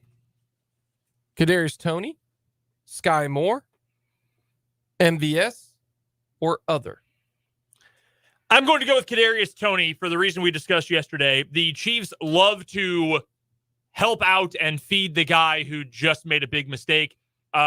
I remember every time Travis Kelce fumbles, he always catches the next pass. Every single time he fumbles. I assume it's going to be the same thing. I think they're going to try to get Toney in a rhythm. It's not the greatest secondary in the world in Jacksonville. So I think they're going to find a way to get him the ball a lot. Might be touch passes, might be short stuff, maybe deep balls. Hard to say. But I think they're going to feed him a bunch. I'm going other because Travis Kelce's going to play. I was wondering if you're going to catch that. Dang it, because that's what I was going to say. I'm too clever. You can't get one by me. How's that working out for you? I'm here. What? Being clever. Movie line, sorry. One of my favorite movies, Fight Club. He's like, that's clever. How's that working out for you? What? Being clever. I've seen that movie in a dog's age. Great movie. Okay, don't include Travis Kelce then. Okay, among receivers, Yeah. I will agree. I think they get Toney heavily involved to get his confidence back. I almost certainly believe he will score a touchdown. I may have a financial interest in him scoring a touchdown. What'd you get? What were those odds again? Plus 245 at DraftKings. That's not too bad. Anytime touchdown. Anytime touchdown for Toney. All right, mine is not directly sports related. Earlier today, I was inspired to ask this because there was a Nintendo Direct today, introduced the next 6 months worth of new games that came out. Man, You don't play video games anymore because you're old. I You have know. kids. When you did play video games, or when you currently do, What is Nintendo Direct? it's literally just I'm lost. it's a conference call. It's literally a conference call Oh. with PowerPoints that they just say, Oh, I thought this was like Nintendo Direct was like directing like games to other. no, it's like, hey, this game's coming out in November. This game's coming out at Christmas. It's just like an Preview hour of coming of that. attractions. Yeah. I'm so Like bad. E3. You know what E3 is? E3. You need a rapper? Oh my God, E40. that's E40. Oh, yeah. No. Oh God. Anyway, I was going to say, when you did or when you do play games, do you rather play alone, or are you more of a party game, play with other people fan? I do not like playing video games with other people. All right. Direct. Is there a particular reason why? Not particularly. Well, the problem that I have, it used to be like on the PS3, you could get online and you could play just whatever. You could play a friendly game. I played like my brother on like MLB The Show or NCAA football or Madden or whatever. I could do that. But now with the newer generations, you have to pay to play online. Yep. And I don't want to pay money to play a video game I already paid for on a console I already paid for over internet I already paid for. That's some bull junk, if you ask me, if I may quote Deion Sanders. That's some darn bull junk. Darn. So general principle, I will not pay to play online. That, and also you have to have some like 14-year-old kid who kicks the snot out of you. Yes, and just talks exactly. mad I log on trash to some you. like 12-year-old kid from Bangladesh calling me all kinds of like racial slurs while he beats me 56-0 using the same 4 plays. No, man, that doesn't sound like a good time at all. Yeah, he ran to bomb every play. Let me do my franchise mode and pretend to be general manager in peace. Back when I was playing, Brendan, it all depended on the game. Like if you were, and also kind of where you were, like in high school, it was probably solo deal. But in college, there was always people around, and you were always, 21-0. You give up the sticks, or you play Halo. That was big when I was in college, was Halo, and then of course Halo kind of went away, and now Call of Duty. So kind of depends on the game. Yeah, I get that. I understand. I mean, I generally would rather play alone, but I like to play games with friends online when I can, or when we're together. When I have my friends back home, we always play video games together. Don't do much video games anymore. I do a lot of coloring. Mm-hmm. Also, fun fact that we get dry erase markers on Windows. Kids love it. I bet. Love it. That's been a big hit the last couple of weeks. At some point, you'll probably get to play with your kids, play video games. I used to play with my dad. We would play NHL and we would play Madden. Yeah. And my career record against him was astonishing. Like you wouldn't believe how. There was one time when I was playing Mario Brothers and I was playing with my dad. My dad couldn't get it. And then my mom told me like the next day that your dad was up till like midnight trying to play the game so he could try to beat it so that he could beat me. That's one of the all-time great Simpsons episodes, right? From early in the show's run, where Bart's really good at the video boxing game. So Homer pays the neighborhood kid at the arcade to teach him how to play. And so they're finally playing one day, and Homer's about to win, but Marge unplugs the TV to talk about Lisa not being depressed anymore. And Bart says, I would like to take this opportunity to retire, unbeaten and untied, from video boxing. Yeah, I remember that. My mom was like, yeah, your dad was up late trying to beat Bowser. Man, one time my dad figured out hot routes and absolutely shredded me on Madden. I got so mad I wouldn't play him for a week. Oh, man, video games. I was I miss them. not very emotionally mature, apparently, at that age. I miss them. The rage quit. Big news today that maybe people around town have known about. Topeka's getting a Whataburger, y'all. Yeah. That's a thing that's happening. Unique location. 32nd in Topeka, out Yeah. by the old Gordman's, it sounds like, is where they're going to put in a Whataburger. So the lines for Whataburger when it does come to town are going to be preposterous, because that's what happens when a new place comes to town, especially with a new place with a built-in like audience for it, like Whataburger is going to have. Over under 30 minutes time you would spend in a drive-through lane to get a drive-through item of your choosing. Under, with the lone caveat that sometimes you don't have a choice and it doesn't move as quickly as you want. I got stuck in a Taco Bell drive-through one day last fall for like 58 minutes. It was hell. I couldn't go anywhere. Because you're locked in on the one on 29th. Well, it wasn't. Yeah. It was one in Lawrence, but it's the same thing. Yeah. You get locked in, you can't go nowhere. There's a curb, a sidewalk, and then street. Like, I had nowhere to go. I was stuck, and that was miserable. But generally, like, I love Whataburger. You're telling me, oh yeah, it's going to be an hour and 15 minutes to get your number one. Nah, that's good. I'll eat it home. Okay, so you said 30 minutes. 30 minutes. Under. Yeah, over. I'll do 31.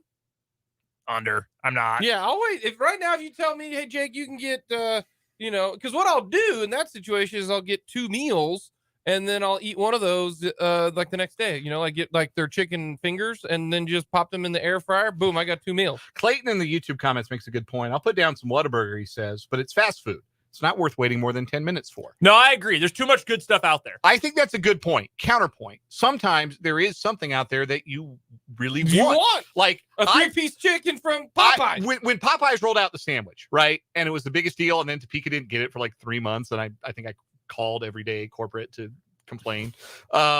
Should be the next one. Have you ever called corporate a corporate headquarters? I didn't actually do that, guys. That's a bit of dramatic license, bit of creative license there. I think I sat in line close to an hour to get my Popeye sandwiches, and it was worth it. They were delicious. Yeah. No, my wife, who's from Texas, loves Whataburger. Anybody from Texas loves the line on like the first weekend that is open. It'll be an hour and a half. It'll stretch to the interstate. Yeah. Oh, it'll shut down to people. She called me. She goes, "We're getting a Whataburger," and I said, "Well, we'll get it. Like a week later." Yes, that's exactly how it went down in when the Denver area got In and Out. Yeah. I'll wait. I can wait. If you put it at 45 minutes, then I'll probably take the under. I'm good 30 minutes though. I could do 45 if I had 45 to kill. Yeah, I can do that. Coming up next, we're going to talk all things high school sports with Rick Peterson on the Lewis Toyota High School Whip Around here on 580 Sports Talk.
Joining us now on the Fleming Place Wine and Spirits hotline is the one, the only Rick Peterson from TopSports.news for our Lewis Toyota High School Whip Round. Head on over to TopSports.news for all the best coverage of all of our local teams, high school-wise, and the Washburn Ichabods as well. And you can find Pistol on Twitter, where his handle is @Peterson_Rick. How are you, Pistol? I'm good.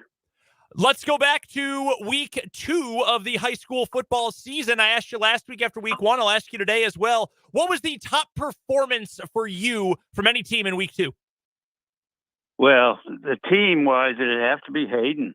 I thought that would be a close game against Silver Lake, and they came out and just took care of them early and kept taking care of them. I sure didn't expect a running clock in that game. I know that success and improvement is not always linear, right? It doesn't always grow by the same amount and the same year for the same players. But for Hayden, the hope for them this year was that all that development they had last year was going to take another step forward on both sides of the ball. I would imagine, even for Bill Arnold, getting to see those guys every day, maybe they've been even better than he expected this year, because they have been tearing through and it's not just that one game last week against Silver Lake, Pistol. Olpe's a darn good team, too, who they blew out in week 1. I imagine this has maybe even surpassed his expectations. Yeah, I don't know. He has pretty high expectations, but I do know that he's been very pleased with the progress that Jet Wallmeyer has made. You know, Jet came in as a sophomore quarterback last year, and had some growing pains, of course. And I when I talked to Bill in preseason, he was really happy with how Jet had picked up the offense and kind of leading the offense in his second year as a starter. The game we had in week 2 saw Washburn Rural in a non-league ranked matchup take on DeSoto and win 28-14. Myself, Dan, we were both there for that one. Jake was there as well. And I got to tell you, Pistol, that defensive front for Washburn Rural, there's plenty of talented players on their offense too, including one of the best quarterbacks in the state in Branton DeWeese. But that defensive front led by Paxton Bettis, you give me any other front 7 in the state in Class 6A, I'm putting Washburn Rural right up there with the top of with any of them. Yeah, in DeSoto's offense kind of played into that. You know, the week before, Rural had some problems, slowing down Wichita East. That was one spread the field and throw the ball over. But, DeSoto's MO is kind of to come right at you and run the ball. And Rural matches up pretty good against a team like that. They take on Kansas City Piper coming up tomorrow. It'll be the first road game of the season for Washburn Rural. And Piper had a big win and an important win for them in week 2 after they got blown out by Shawnee Heights in their opener. I would never expect Steve Bueller's team to look ahead and to not respect an opponent. But I feel like you've really got to emphasize don't look ahead in this matchup, considering who's coming up in week 4 in Manhattan. Yeah, and I think so. And I'm sure they've been talking about that all week. And Piper's good enough that you better not take them for granted. So I think, and it is your first road match. Road games are always a little different. Getting on the bus, getting ready, going to kind of a strange stadium and all that. So I think that's the veteran Washburn Rural team, and I think they'll take care of business. We're talking to Rick Peterson, who covers all of our local teams for TopSports.news. It's Lewis Toyota High School Whip Around here on 580 Sports Talk. Go check out TopSports.news for Pistol and all of his team's coverage of high school sports here in Topeka and Shawnee County. And go follow Pistol on Twitter as well, @Peterson_Rick. Our game of the week coming up tomorrow night. It can be heard on our sister station, Country 106.9. Rivalry renewed in the United Kansas Conference. Pistol, Shawnee Heights taking on Seaman, 2-0 versus 2-0. I want to start with the home team for this game, Shawnee Heights. They're 2-0. They blow out Piper in their opener. Much closer game against Lansing a week ago.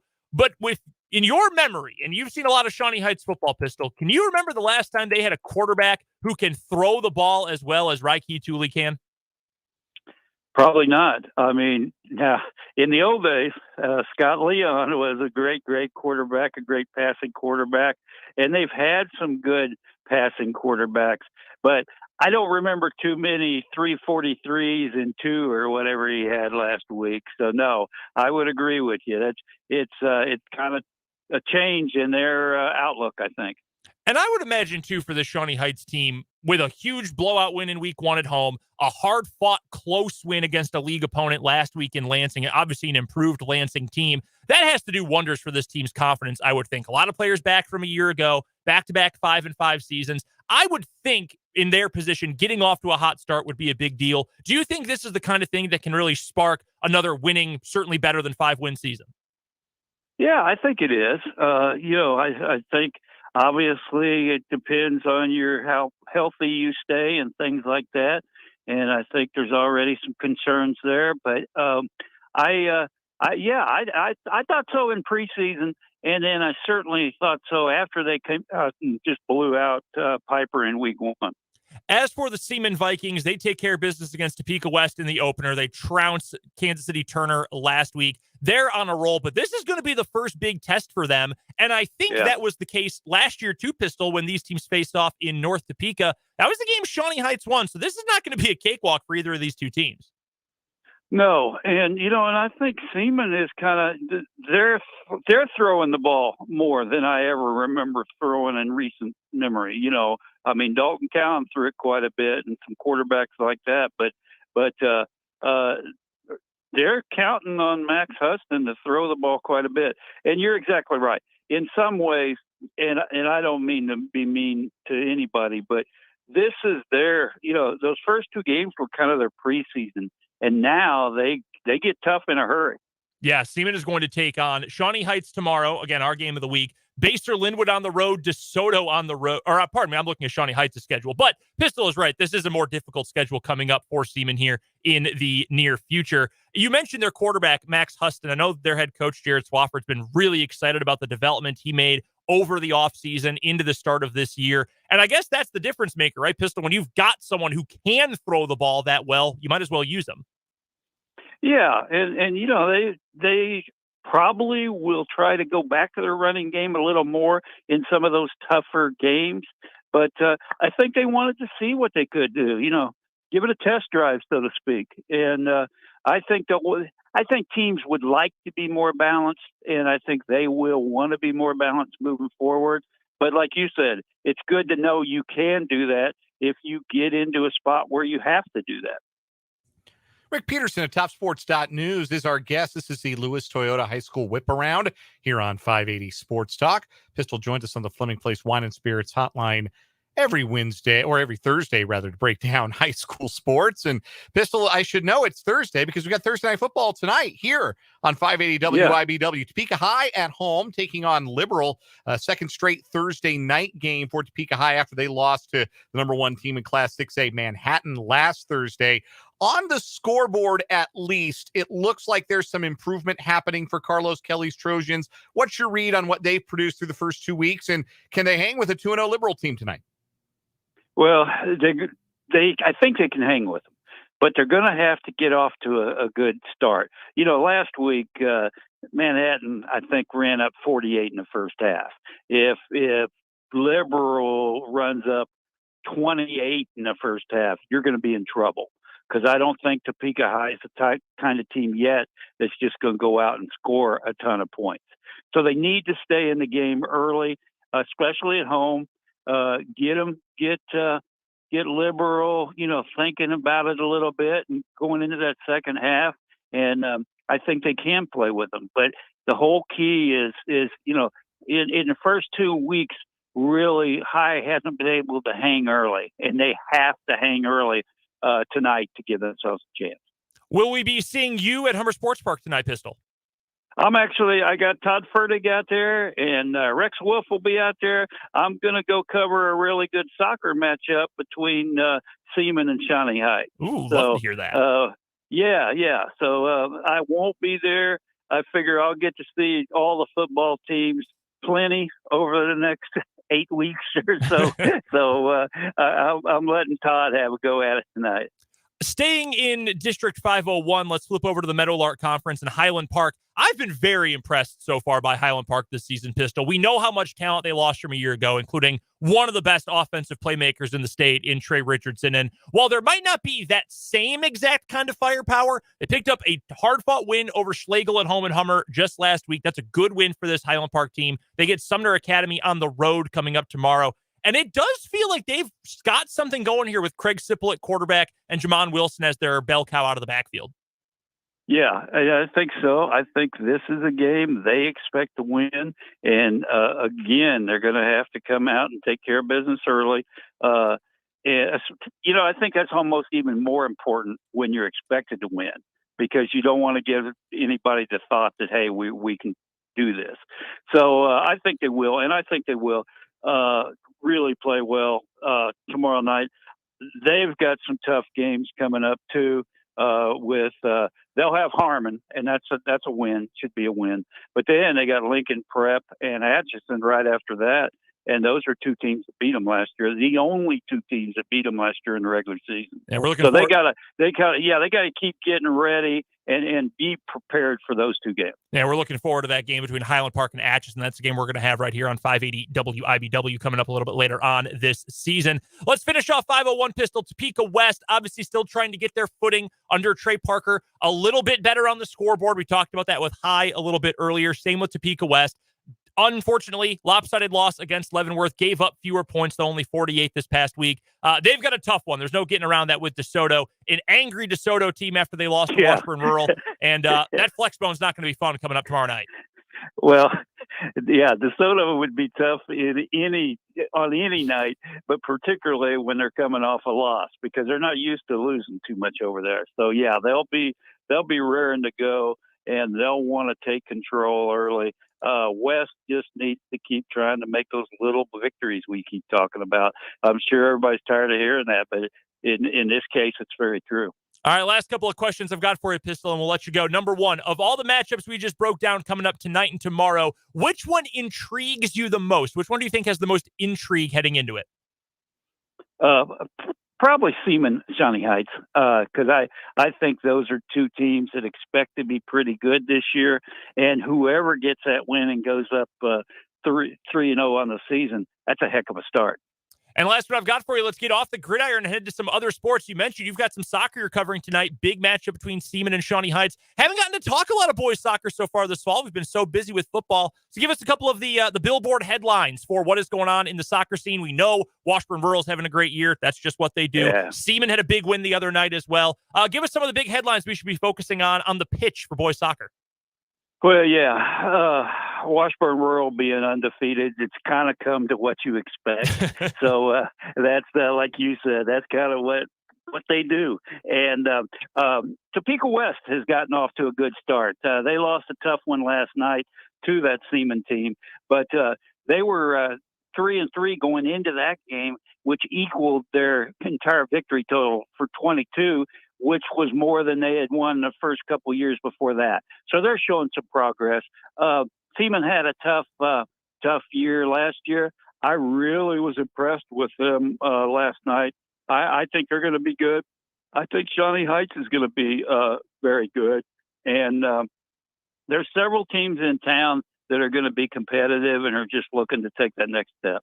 Rick Peterson covers all of our high school teams in Topeka and Shawnee County better than anyone, and his coverage can be found at topsports.news. Head to the website for all the best coverage of all of our local teams. Check out Pistol on Twitter as well. His handle is at Peterson_Rick. He joins us every Thursday at this time for the Lewis Toyota High School Whip Round. Appreciate the time, Pistol. We'll talk to you soon. You betcha. That is Rick Peterson, the absolute best of the best. And again, we've got high school football coverage presented by Lewis Toyota tonight, right here on 580 WIBW, 6:45 pregame, 7 o'clock kickoff as Topeka High hosts Liberal, and then our Lewis Toyota high school football game of the week tomorrow night on Country 106.9 as Seaman takes on Shawnee Heights. Hall of Famer, Rick Peterson. That's true. Hall of Famer. He loves when we say that when we introduce him to. Loves that. Yeah, I do that just to poke the bear. That is Rick Peterson, though, and that is our high school whip round, and that is it for our 3 o'clock hour. We will lead off the 4 o'clock hour after the news here on 580 WIBW.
580 Sports Talk, hour number 3, coming at you at 4:06. Jake LeBon, Brendan Dorzinski, Dan Lucero with you.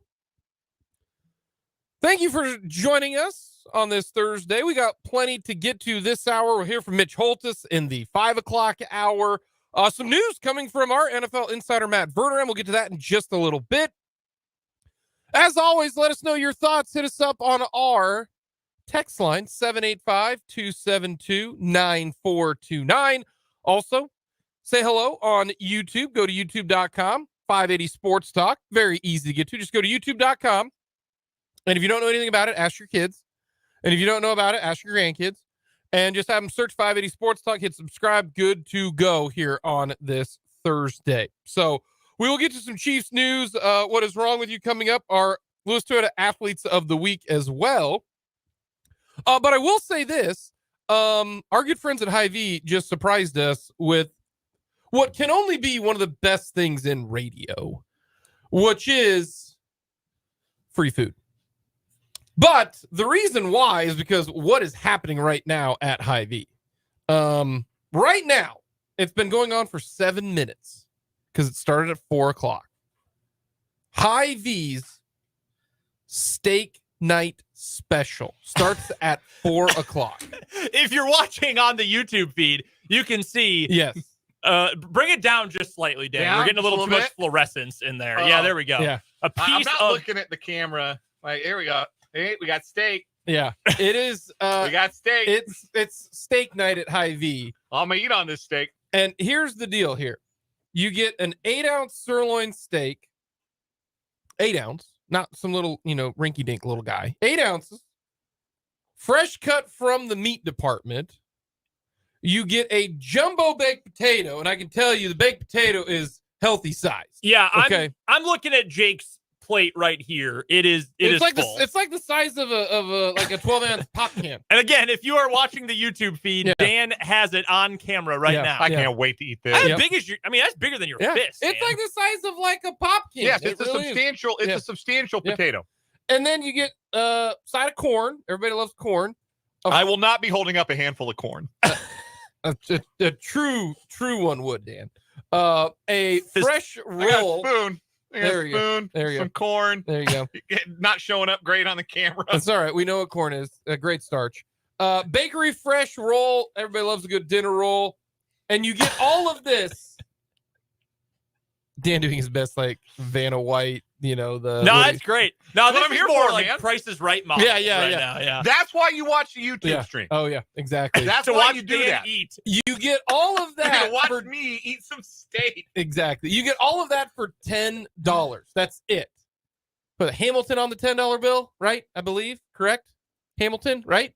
Yeah, I don't use cash. I don't know. I think Hamilton is. The $10 bill is that old Alexander Hamilton? I think it is Hamilton. Big Hammy? You Yes, Hamilton's on the $10 bill. Yeah, that's what yes, I thought. yes, That's what I yes. thought. Yeah, I don't know. need to- I need can to tell do you the more. last time I looked at a 10. 8-ounce sirloin. And this is the best part about it too. Just found out. You don't even have to go inside. It's literally like a drive-through. You like drive into the parking lot, be like, "Yo, let me get one of them steaks," and then they'll give it to you, and you pay right there. You don't even have to go in. Maybe be a little bit more polite than that. No, man. When you go like butchers and chefs, they're real, salt of the earth people. Hey, let me get one, and they'll be like, "I got you, man." Everyone appreciates some kindness. I feel like that. Let me Politeness. get one. Like, man, these are really good. Let me get one of these. Let me get one of these, please. I mean, that's what. Please is free, folks. Yeah, $10. Yes, $10 hairs. That's it. 8-ounce sirloin, jumbo baked potato, corn roll for 10 buckaroos. That's it. Dan, you make me want to eat mine right now. I was gonna say, I said I'm gonna eat mine a little bit later, and then I watched Dan eat it, and I thought, well, maybe I made the wrong decision. It's delicious. It also smells in our studio now because Jake opened his. Yeah, I can yeah. smell Mhm. it. Yes. The control room smells like baked potato, and it's fabulous. Smells like, like a grill. On Yeah, the it grill. does. Fantastic. So today, 4 to 7 at Hy-Vee. Point out to Wanamaker. Tell them the sports guys sent you, and They'll say cool. they'll say that's pretty sweet. That's all I got. There's no like promo there. The promo is $10 steaks. Yes. We're getting rave reviews, by the way, for Dan's food advertising on YouTube. David, appreciate him hanging out with us today, says, well, now I'm hooked on the YouTube stuff. Thank you. Apparently, all we needed was for me to eat during the show. Some people are really into that. That's maybe for a different YouTube channel, though. Also, Vance says you sound like from the Bronx with the. Hey, let me get one. Yeah, maybe. Speaking of some now if you're watching it, Dan's not on camera, and if you know anything about what we've done in the last 5 minutes, you know exactly what he's I'm doing. not even mad at you, Dan. I'm not even mad at you at all. Going into week 2, we talked about week, prior starting 0-2, all that kind of stuff. I really don't have any big overarching concerns because it's hard to do that after one game, except for one aspect. I don't know if there's a fan base that is more terrified of 3rd and 1 as opposed to 3rd and 7. Like, for real, if you ask a Chiefs fan right now, would you rather be 3rd and 7 or 3rd and 1? And you want to know what they'd say? 3rd and 7. They would say 3rd and 7. I know that sounds crazy, but they would. That is my only concern right now for the Kansas City Chiefs. And the reason why is because Andy Reid and his play calling, and this isn't just a one-time situation, right? Kadarius Toney drops, defense is getting back. Chris Jones, did they tackle well? I think they did for the most part. I mean, you give up 14 points. I don't care what you do. You've done something well in the game. That's it. Like that's my concern list. Until all the wide receivers stink to high heaven week number 2, then I will come on here and say, I think it is the wide receivers. I can't get out of the 3rd and 1. And then you add into the fact that more so than not, they're going to punt it or kick the field goal then on 4th and 1 when they don't make it on 3rd and 1. Like, that's it. That is all my concerns for the Kansas City Chiefs in this game against the Jacksonville Jaguars. It's not Trevor Lawrence, Travis Etienne, Calvin Ridley, although I do think it will be fun when McDuffie and Ridley go up against each other, because that'd be a good matchup. None of that. It's not, the Chiefs against the secondary. No, it has nothing to do. It's 3rd and 1. That's it. 3rd and 1. That is my only concern going into week number 1, because I think Chris Jones is going to play, 30 snaps. I think he's going to be effective. I think you're going to see more from Karlaftis. I just think it's going to be a good situation. Yeah, the short yardage stuff is the number one concern. And it's the number one concern because it shouldn't be. There is no it shouldn't be. There's no good logic behind the Chiefs being bad at it. Like, interior of the offensive line, really good. Creed Humphrey's that good. Trey Smith is that good. Joe Tooney is that good. They've got the blocking. Patrick Mahomes is a great athlete, and he's not like a munchkin. I mean, he can reach the ball over. He can tunnel in behind guys. That's not a problem. Any team in the league is allowed to push from behind. Well, it's not like you're playing out there with only 4 dudes. You've got guys who can push you from behind. There's no good reason for not being able to pick up those plays. And yet, they cannot do it. That is why it bothers me so much, is because it's your own dumb decision-making that leads to this juncture, where Patrick Mahomes can't lean forward for 1 yard, where you can't just run a normal play. That's why 3rd and 7 is more likely to convert than 3rd and 1, because on 3rd and 7, they run normal plays. Tight ends are blocking or catching passes. Receivers are running routes. Running backs are either pass protecting or running a route. 3rd and 1, though? What if we ran a play on cocaine? And then while we were on cocaine, we also took ketamine, and then we called the play. That's what it looks like on 3rd and 1. You mean to try to tell me Blake Bell underneath center, and then you run motion, you hand it off? That ain't cool. The especially galling thing about this is this isn't a new problem, and it wasn't a new problem last year either. I'm concerned about it, because it's not just week 1. Like, one year they had it all figured out. We're going to give it to Michael Burton on the fullback trap. Well, Michael Burton's not on this roster. So Michael Burton fullback trap is out. Like, you can't do that play anymore. You don't have the personnel to run that play anymore. Just 3rd and 1 in the league has become free money ever since they started being a lot more lenient on pushing the ball carrier forward. Like, once the league, like, that used to be a rule.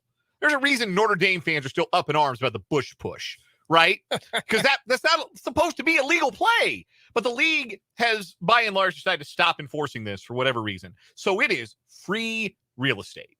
Just a little push in the back of your quarterback, get him behind the center, get him over the line, just gentle little nudge into the pile, over the line, keep the drive moving, keep the chains moving. Give yourself a chance to score points. It's free found money, and the Chiefs are the only team in the league that won't take it. All right, what's your that's it. Like, that's all I got going into week 2. What's your concern? The other one for me, other than that, because that is the biggest one, because it is so self-inflicted, and it's like if you're testing things on a rat and you're trying to get them to eat the cheese and not bite the fake cheese. They're supposed to learn from it, but they don't learn from it. They just keep biting the fake cheese, and they shock themselves. That's what watching the Chiefs try to convert on 3rd and 4th and 1 is, and it's infuriating.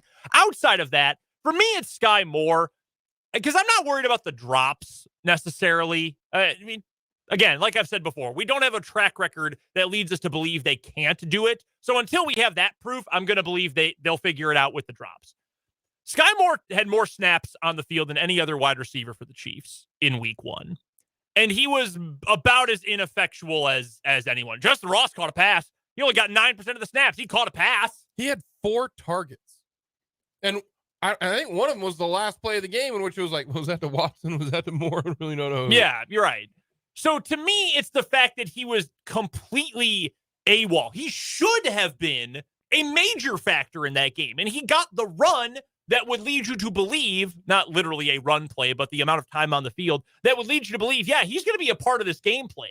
He is going to be a focal point here. He was on the field for 7 of every 10 plays, and he didn't do anything. So really, I want to know why. And he said, well, we're not focused.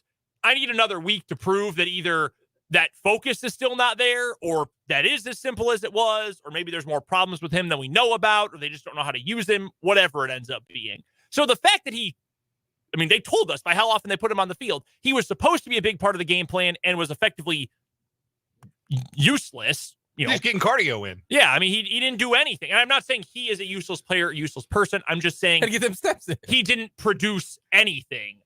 And I'm confused why that was the case. So I got to see it from him. I've got to see something from him next week. What do you got? I don't really have an on-field concern after 1 week, because even with all of this, the 3rd down and 1 struggles, like they struggled on 3rd down and 1 last year and won the whole thing. The drop passes, I don't expect to be a long-term lingering issue. I think they had an off game, and I think if one of those things goes a different way, if one of those 3rd and 1s gets converted or one of those drop passes is caught, they probably go on to win the game. They lost by a point to a good team. Like, I'm not inclined to do too much hand-wringing about that in the long term. But I've been watching Winning Time lately on HBO. You guys been watching Winning Time? Watch any Winning Time? I have not. I mean, the reviews are great. It is a good time, particularly if you are either remember or are nostalgic for that particular era of NBA basketball. Winning Time is a show about the dramatized version of what happened with the Magic Johnson era Los Angeles Lakers. Yes, Showtime Lakers. Couldn't call a show Showtime on HBO, so that's why it's called Winning Time. Anyhow, it's good watch. I find it to be entertaining. The actors are all really good, but obviously, Pat Riley is a big part of that whole story, of the Showtime Lakers story. And Pat Riley, in his career as a coach and as an executive, has always cautioned against what he calls the disease of more. And the disease of more is, as roughly, I'm paraphrasing here, but the idea behind the disease of more is once you win a championship, you get a little bit satisfied with having won the ring, or the rings, plural, in the case of many of these Kansas City Chiefs. And once you've won the ring, other things start to be more important. Your numbers, your contract, your role. The sacrifice it takes to win a championship is no longer as important, because you've already done that. You've already gotten the ring. You've already taken care of that particular goal. And now the goals become a little bit more individualized for players. And basketball and football are not the same sport, but I think that if there's anything I'll be curious to track as this Chiefs season goes on, it's how much is the other stuff becoming important to guys? Because I don't think Mahomes is any worry about falling victim to that.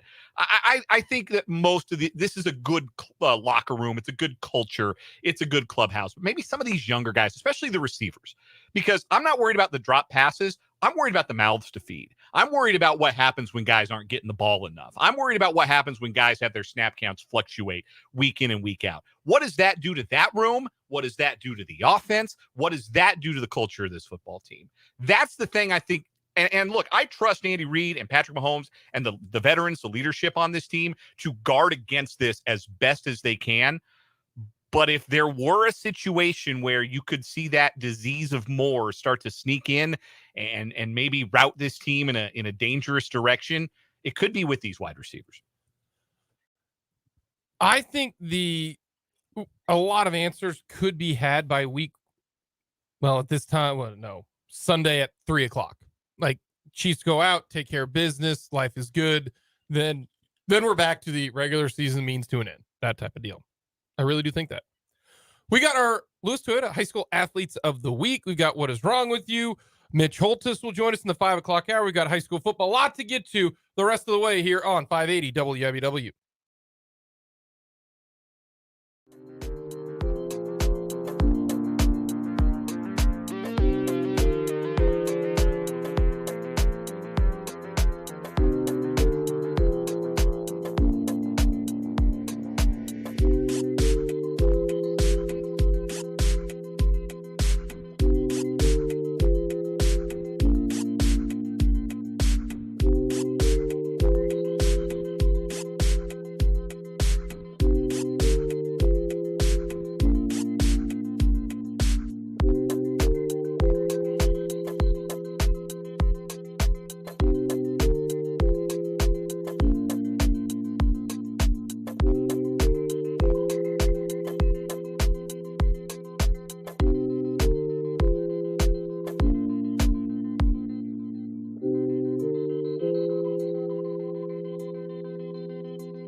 What is wrong with you time on 580 Sports Talk? Brendan and Dan here with you for, I won't say the rest of the way. We're here with you for a few more minutes. Dan's got to head over to Hummer Sports Park for some high school football tonight as Topeka High takes on Liberal. So at least I am with you the rest of the way, but the two of us are here for today's What is Wrong with You? Brought to you by Top City Metal Supply, who cuts the metal you need to your specifications. That saves time, money, and material. So never settle when it comes to your metal at Top City Metal Supply on South Topeka Boulevard, halfway between Frito-Lay and Forbes Field. Our winner for the week, it is still the Never Forget Parlay at DraftKings. trying to commemorate 9/11 by gambling on New York sports on Monday night. And didn't even win. No. If you bet this, you bet on the Mets, and that was your own fault. 6+651 odds for all the New York teams to win on September 11th. You know, to honor 9/11. Just awful stuff. Awful stuff. We've got 2 news stories today. Would you like to go first, or do you need a minute to recover from a bite of your Hy-Vee steak? No, I am enjoying you know what's nothing wrong with the Hy-Vee steak dinner tonight in Topeka. $10 special steak, baked potato with the fixins, corn, and a roll with some butter. Yep. All for $10 from 4 to 7 p.m. tonight at the Topeka Hy-Vee 29th and Wanamaker. Go hook that up for dinner tonight. You know Dinner's that's taken care of. It's all done. You were sitting, maybe you're about done with work today. You were thinking, man, I don't know what I'm gonna do for dinner tonight. Now you do. Steak night at Hy-Vee is what you're doing. That's what I'm doing. $10. You can't beat it. Can't. And it's great steak. It is terrific steak. So nothing wrong with that. But this is what is wrong with you. So let's go to the Great White North, shall we? Kootenay, British Columbia, Canada, where Kootenay woman spent the night in police cells after twerking at an officer trying to enter his vehicle. She was twerking, eh? She was twerking. She was moving that thing, eh? The Royal Canadian Mounted Police. Oh man, she was busting it open for a real homie. Clip that one. Royal Canadian Mounted Police say they were called September 10th at 7:25 p.m. for a report of a woman causing a disturbance in the 1400 block of Bay Avenue in Trail, British Columbia. I think Joe Sakic, Avalanche great, is from Trail, British Columbia. Really? I think that's right. Some famous hockey players from Trail, and I am going to actually Google and see if that is where Super Joe is from. Where is? Oh no, he's from Burnaby. Damn it. My bad. Sorry. Former Major League Baseball player Jason Bay is from there. That might be who I'm thinking of. A lot of hockey players are from there. Ray Ferraro is from there. Chicken Parm. Yeah. There's a lot of hockey players from Trail. Adam Deadmarsh. That's the former Avalanche who was from there. There you go. 1996 Stanley Cup champ Adam Deadmarsh. That's where I got confused. Apologies to Deader and the captain, Super Joe. Anyhow, Trail, British Columbia. This has nothing to do with any of that. A local woman, 28, had refused to leave a business when told to by employees. A Mountie attended and convinced the woman to leave the business, but she declined to leave the area. The officer suspected that the woman might be under the influence of drugs. When the officer attempted to return to his police vehicle, the woman blocked his path and began twerking while yelling obscenities at him. The officer warned the woman that her actions would result in her arrest. However, she remained committed to her course of action. What are you going to do? Arrest me?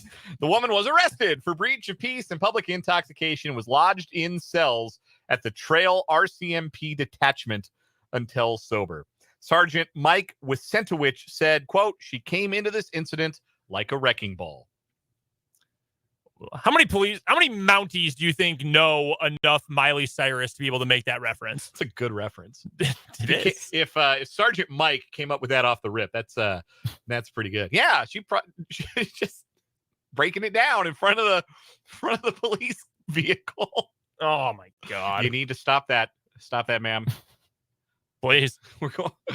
Sorry, but we're going to have to arrest you. Sorry. My story is also going to take us to a foreign country. We're going to Florida, where we have a DoorDash incident. Do you use DoorDash a lot? Big DoorDasher? No, not particularly.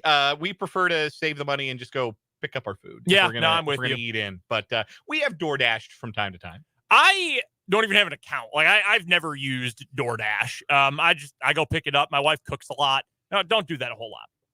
But a lot of people do. It's very common. And one teenager caught his DoorDash driver doing something awful and gross. According to WPLG television in Florida, this DoorDash delivery driver showed up to some apartments thinking he was just about to, drop off his order. He had no idea he was going to go viral. In fact, I found this story on the nightly news on KCWE in Kansas City yesterday. So first, the delivery driver puts the doggy bag down on the front step and takes a picture of it on his phone to prove that his job is done. But wait, there's more. As he then decided to, as this website, The Bounce Southwest Florida puts it, add a little extra spice to his order with a little extra seasoning. and he spit not once, not twice, but 3 times into the bag of food. And there is video of this. This has been shared by the teenager in the home where this was delivered, because guess what?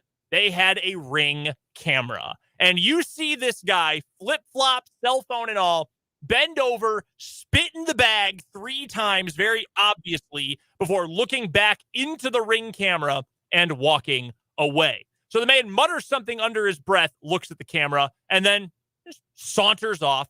You might be wondering why this gentleman did such a thing. Well, the recipient of the meal, Elias Crisanto, has a theory.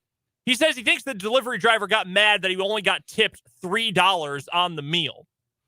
Elias, our victim here, was quick on the draw and watched the entire incident unfold live on his phone via the Ring app. He immediately contacted DoorDash, sent them the video, and demanded a refund, which, by the way, was declined. So come on, DoorDash. After badgering them and saying, hey, your guy spit in my food, they eventually fired the guy and also refunded the order.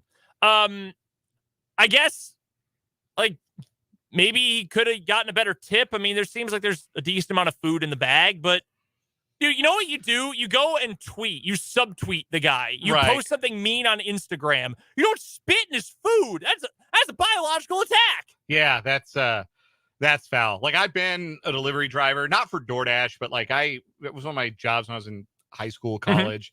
I delivered sandwiches, and occasionally, if you had a residential delivery, or even if you didn't, even if you had a commercial delivery, you would get stiffed. Like, it happens. There are people out there who don't value your contribution to them getting their meal, and they stiff you. They tip you $1, or they tip you $5 on a $300 delivery, or whatever it is. And it sucks. It absolutely blows. I have never in my life forgotten how that feels. And if you serve me, rest assured, you're going to get tipped fairly. You gain an appreciation for it if it's ever been something that you've been on the other side of. And maybe this kid or whoever ordered this food hasn't been on the other side of that, and stiffed this delivery driver. But no, that is not how you handle it as a delivery driver. You grumble under your breath about, hey, you should have just kept it. You clearly need it more than I do. And then you get in your car and you go to the next one. Man, you take that L. Don't spit on somebody's food, man. That's vile. Yeah, there's a difference between this dude's a tool and this dude literally spit in my food. Two very different things. We have a comment from my phone from my wife, who is listening along. Hi, Abby. Brendan's story is gross. Yes. Abby, that is correct. I'm in full agreement with you. It is very gross. Does that beat our twerking Canadian woman? I kind of love the twerking Canadian woman. Yeah, for not really any reason other than I don't know. She under the influence, maybe? Yeah, some drugs. Yeah. Some twerking drugs. Yeah.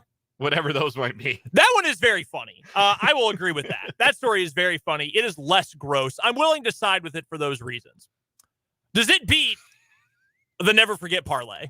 I can't even get through the phrase never forget parlay without giggling. This is going to be a much stronger contender than I anticipated when I brought it on Monday.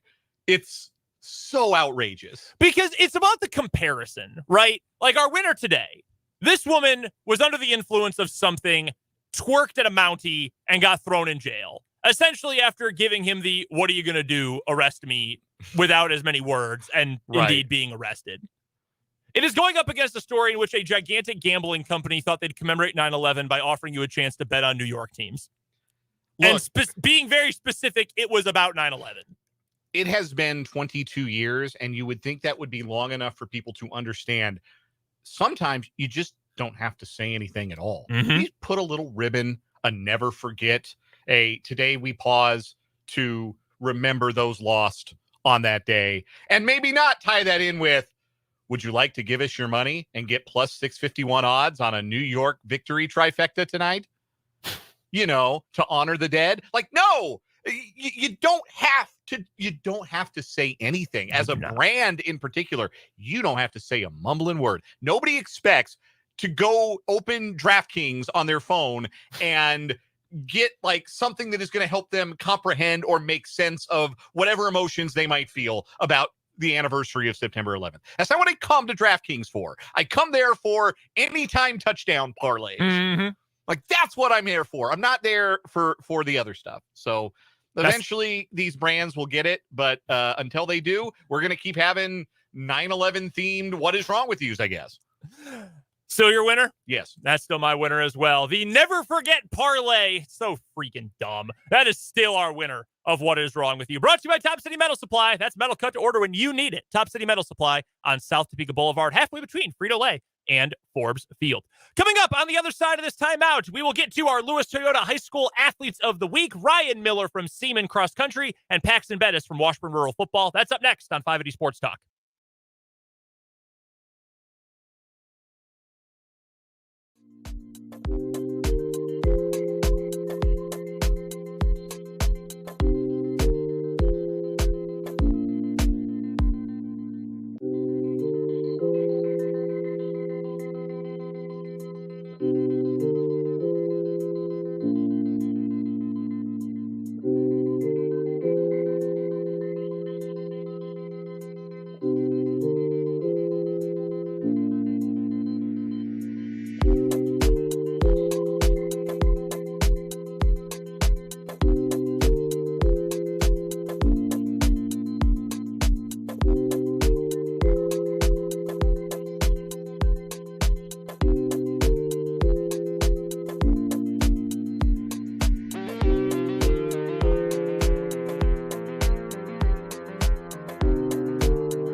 A day later than normal, but still just in the nick of time. It is time for our Lewis Toyota High School Athletes of the Week, and we've got a couple of tremendous ones here. One sophomore, one senior this week. Our female athlete of the week is Ryan Miller, a cross-country runner from Seaman who last year finished 5th in 5A state. Pretty darn good. To lead off this season, how about a second place finish in the first meet of the year? And then this past Saturday, all she did was break her own personal best, her own school record by almost a minute at the Joe Schrag Invitational. She has been killing it so far this year for Seaman Cross Country. We will hear from Ryan coming up first. And our second athlete this week, our male athlete of the week, is Paxton Bettis, a senior defensive end for Washburn Rural Football. He has already committed to play his college ball at the University of North Dakota Division I FCS. You can play in the Missouri Valley Football Conference. You can play darn near anywhere. It's the best FCS conference out there. Paxton had a huge week this past Friday night against DeSoto in a 28-14 win for the Junior Blues. He will be our second interview today. And again, our high school athletes of the week brought to you by Lewis Toyota, who sponsor all of our high school sports coverage here on 580 WIBW. So without further ado, Ryan Miller and Paxton Bettis are Lewis Toyota High School Athletes of the Week. Our Lewis Toyota High School Female Athlete of the Week for this week is one of the best cross-country runners in the state of Kansas, and she is just a sophomore. Ryan Miller from the Seaman Vikings, who this past Saturday won the Joe Schrag Invitational at Topeka West while breaking her own Seaman school record at the event. That's 1 week after opening the season with a second-place finish as well out in Manhattan. Ryan, thank you so much for joining us today. And first thing I've got for you here, you already finished 5th in state this year. You're off to this record-setting start to this season. How good are you feeling about your performance and physically during these first couple of weeks of the cross-country season? I'm feeling really, really good about it because last year, both these meets, I was about a minute slower at this time. And after my freshman year, I was worried if I was going to be able to back it up or not. But I was shocked with my time at Joe Schrag, and I'm looking forward to hopefully improving that at City again and then hopefully a better place at State. Well, shaving a full minute off of a time in a race is sort of mind-blowing. I mean, I remember my brief cross-country career when I was in high school. If I shaved a second or two off, I was incredibly impressed. What did you do over the course of the track season, the summertime, getting into this year to improve that much and to really work on your performance? Over the summer, I was still obviously doing our workouts, and then I started going to strength and conditioning camp also this summer with Tatiana. And then I started running on my own more after that. Plus, with soccer practice and basketball after running, it was a lot. We're chatting with Ryan Miller from Seaman Girls Cross Country, our Lewis Toyota High School Female Athlete of the Week. You mentioned the fact that you play other sports as well. You're on the basketball team. You're on the soccer team. Do you feel like that cross-training and being well-versed in numerous sports has helped really your performance in all of them individually, but specifically for cross-country? Yeah, absolutely. I think it's important to work on like every muscle, not just running, and you don't want to get burnt out either.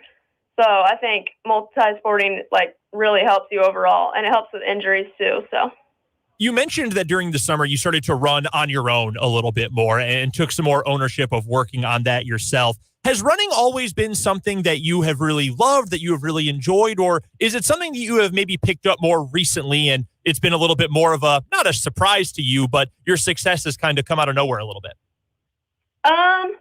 I think it's something that's just kind of came out of nowhere pretty much.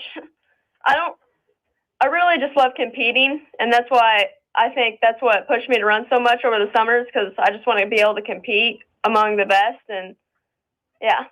I think it's always interesting for cross country because so much of it is obviously competing against others. You're competing against racers from other schools, other programs, but you're also competing against yourself. You're trying to set these personal bests and to do better every single time out. Which of those do you think drives you a little bit more? Is it trying to be the best in a field of runners, or is it just trying to best your own personal times?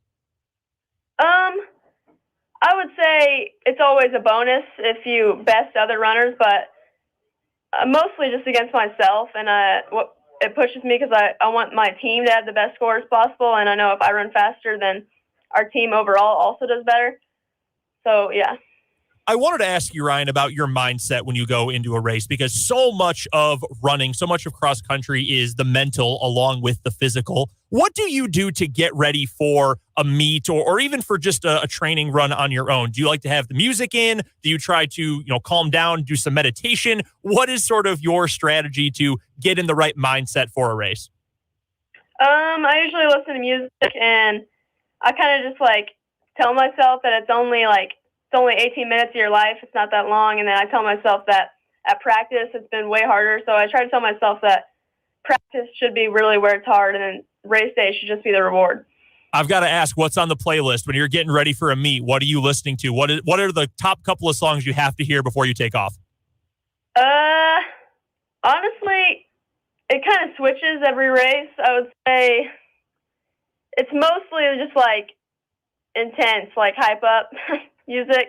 I can definitely understand that. We're talking to Ryan Miller, standout cross-country runner for Seaman Girls Cross Country. She is our Lewis Toyota High School Female Athlete of the Week. As we look back to the start of this year, Ryan, just a couple of weeks ago, what were some of the goals that you set for yourself? Were they more individual, that you wanted to win certain events and get to a certain place, or was it just general improvement and things like that? What were some of those preseason goals you had? Obviously, I wanted to beat my PR from last year. I want to hopefully place better at state, and I want our team to be just as competitive as we were last year. We lost some important seniors, and I know that I was going to have to fill that role, that losing some of our seniors I knew we have some amazing freshmen that are going to step up. And yeah, mostly it's just kind of a team goal. And I know that obviously if my individual times and stuff are better, then it's going to affect our team in a positive way. Has that leadership role come naturally for you? I would say, yeah, pretty much. I figured that most of our leaders last year were our two seniors that really helped us out a lot, and I figured that this year I was definitely going to have to fill into that role a little bit. And I think our seniors this year have really stepped up too in filling that role. Well, what a year it has been so far for Ryan Miller, a sophomore standout for Seaman Cross Country, second and first place finishes, and a personal best this past week at the Joe Schrag Invitational. She is our Lewis Toyota High School Female Athlete of the Week. Ryan, thank you so much for the time. We really appreciate it. Congratulations on all the success so far this year and so far in your career, and best of luck the rest of this cross-country season. Thank you. Thanks for having me. Our Lewis Toyota High School Male Athlete of the Week is one of the best defensive players in football, not just in Topeka, not just in Northeast Kansas, but in the state of Kansas. His name is Paxton Bettis, number 56 on the defensive end for the Washburn Rural Junior Blues, the 2-0 Washburn Rural Junior Blues. And Paxton had a major hand in getting the Junior Blues on top of DeSoto this past week in a 28-14 win. First things first, Paxton, congrats on the big win against DeSoto this past weekend. Congrats on the 2-0 start. Let's go back to this past Friday night, though, and we noticed it up in the press box. You were in the backfield darn near every single snap in that second half. What was working so well for you that allowed you to pin your ears back, get a couple of sacks, and record a couple tackles for loss? We just had a really good game plan going into the game. Our coaches just really set us up for success. I think we're overall just more physical than them. And, yeah, I think I just game plan really good for that game, and it just helped me out a lot, so. You mentioned the physicality. If you were trying to give yourself a scouting report on the spectrum of a finesse player versus a physical player, where would you put yourself? Do you think the physicality is more of your game? Do you feel like you're more of, the flashy kind of finesse edge rusher? How would you sort of assess those two sides of your game? I think I'm more of a physical player on the interior and more of a finesse player on the outside, but I definitely try and fill a little bit of finesse into the interior when I can. When you were able to get into the backfield as regularly as you were able to do against DeSoto this past week, how much does that build on itself? And by that, I mean, when you get back there once and then can do it again, how much does that help you over the course of the game do it even more and repeat that versus maybe having one splash play and having it fizzle out? How are you able to kind of stack those moments on top of each other? Yeah, one built on top of the other, once I know what works, I can just keep doing that again. And then if I find something else, I can just keep building on that. We're chatting with Paxton Bettis, the star defensive end for Washburn Rural Football, our Lewis Toyota High School Male Athlete of the Week. I did want to ask you a little bit, Paxton, about the other guys who are with you on that defensive line. Yourself, Baron Blankenship, Jamond Lane, Jamarian Lyles as well. You guys have been together for several years now. That group is one of the best in the entire state. What is it like playing alongside the same guys year after year? And how have you taken stuff from them? And what do you think they've taken from you? Yeah, those are my guys. We've been through it all together. Me, Jamon, Baron, and Jamarian have all been learning from each other. I feel like since I'm an older guy, and me and Jamar are both older guys, we can definitely teach Baron and Jamarian a lot. But, just from going to camps and stuff, I can definitely take stuff that I've learned from college coaches and kind of teach them how to do stuff. And we've all just kind of been working together and kind of benefiting each other in the long run. So going into this year, there was obviously a lot of hype for you going into your college career. And we'll talk about that in just a moment. And you guys have had so much success in recent years, 16 wins over the past 2 seasons entering this year. What are some of the goals you set for yourself going into your senior campaign? Was it mostly built around, some individual records you wanted to hit, or were you mostly just focused on team success? I'm always going to be for team success first, but if we can get to that state championship, that's all I want. But at the end of the day, it's just doing it together with my team. But you're never going to complain about beating your sack record from last year. So. And have you been able to, do you think, from junior season to senior season, already seen that progress and what you've been able to develop as a pass rusher, as a run stuffer? Have you already been able to notice that through 2 weeks that you've taken some steps forward individually? I can definitely see a difference from last year just because I had a shoulder brace on last year, so that kind of inhibited my ability to kind of get my arms up and do stuff. But now I just feel like I'm a lot more physical and fast now that I can actually move around. But I mean, from week to week, I can definitely feel like I'm improving, and I'm gonna improve every week and see how good I can get every week. So. Last couple of questions we've got for our Lewis Toyota High School Male Athlete of the Week, senior Paxton Bettis, a defensive end for the Washburn-Rural Junior Blues. I wanted to ask you, Paxton, about your football future. You've committed to play college football at the University of North Dakota, so congratulations to that. I know we're all very excited to see what you're going to accomplish in the Missouri Valley Football Conference. What stood out to you about UND, and why did that end up being the decision?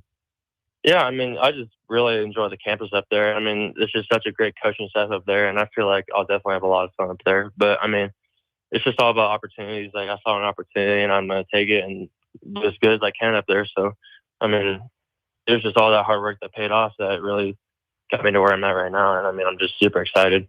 I think everybody views the recruiting process differently. I know some people just want it to be over. They want to find their place. They want to meet the coaches they want to play for, and that's it. They want to shut it down. And some people really relish it. And I know you've seen that too, that some people just love the attention. They love the hype around it. They love the mystery around who are we going to pick. How did you kind of accept the recruiting process? Was it something that you were really relishing and enjoying, or was it mostly just a means to an end and you're happy to have shut it down?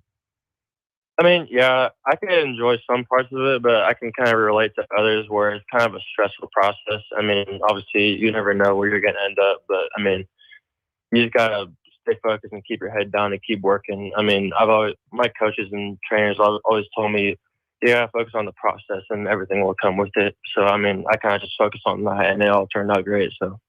It has been a great start to the season for senior defensive lineman Paxton Bettis of the Washburn-Rural Junior Blues. A couple of sacks, multiple tackles for loss this past week in a win over DeSoto, and he is our Lewis Toyota High School Male Athlete of the Week. Paxton, thank you so much for the time, man. We really appreciate you joining us. Best of luck the rest of the season, and best of luck in your college career up at UND as well. Yeah, thank you, sir. I appreciate it. Those are Ryan Miller and Paxton Bettis from Seaman Cross Country and Washburn Rural Football, respectively, our Lewis Toyota High School Athletes of the Week. Let's get to a quick timeout. We'll come back, wrap up this 4 o'clock hour, get you ready for a busy 5 o'clock hour, which will include our weekly chat with Mitch Holthus. That's coming up here in just a moment on 580 Sports Talk.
Few moments of the 4 o'clock hour of 580 Sports Talk coming your way. I'm Brendan Dworzinski, flying solo with you for the rest of the show today. Dan is on his way to Hummer Sports Park for a little Thursday night high school football presented by Lewis Toyota here on the Sports Voice of Kansas, 580 WIBW. Indeed, our first high school football game of the year right here on the flagship of 580 AM.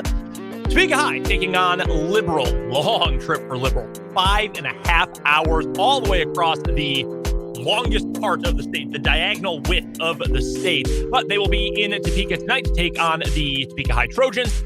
Pregame is set for 6:45 tonight. Kickoff at 7 o'clock right here on 580 WIBW. And coming up tomorrow night over on our sister station, Country 106.9, we've got the Lewis Toyota High School Football Game of the Week, and it is a doozy coming your way from Class 5A and from the United Kansas Conference. It will be Seaman at Shawnee Heights.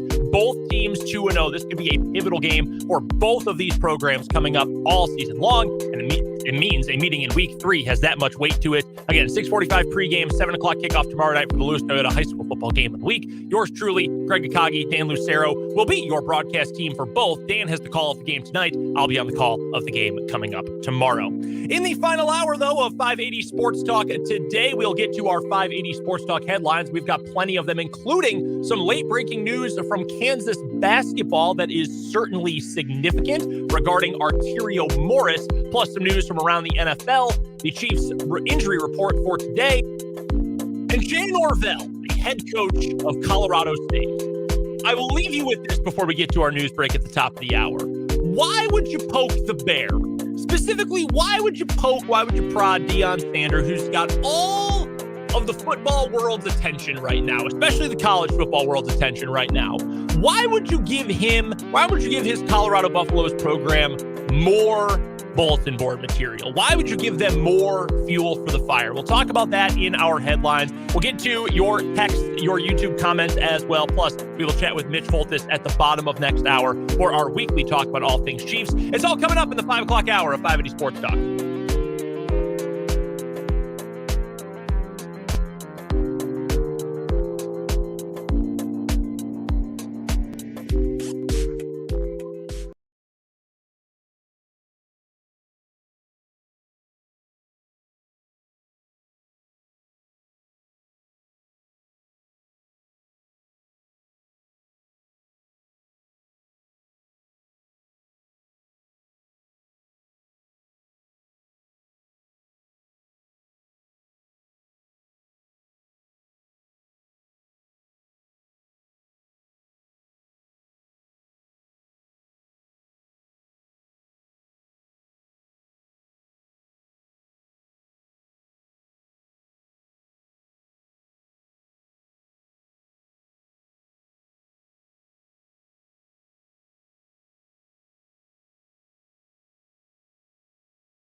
Yeah, 1 hour to go on 580 Sports Talk. Brendan Dworzinski here with you, flying solo for this final hour of the program today. Thank you so much for hanging out with me.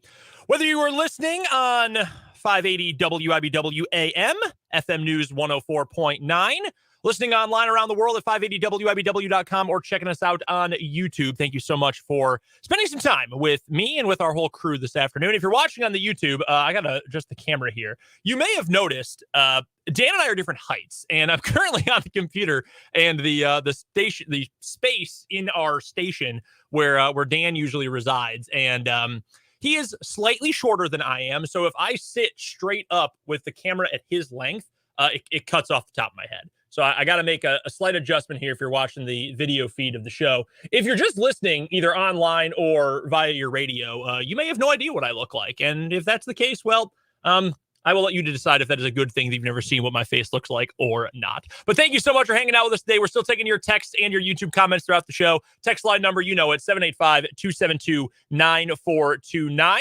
And of course, the YouTube comment section can be found on our YouTube live stream, which is found on our channel, which is 580 Sports Talk. Just head to youtube.com. I always fake type when I say that. I'm sure Dan or Jake would tell you the same thing at this point. Every time I say go to youtube.com, I put my hands down on the desk like I'm about to type it, even though right now the keyboard's not even in front of me. It's off to my right. But youtube.com, search 580 Sports Talk. We're the first non-ad result. Just click on us. Make sure you hit subscribe. Make sure you're logged in. Then you can hit subscribe. Then you can find all of our video content, including our live stream every single day when we are on the air here on 580 Sports Talk.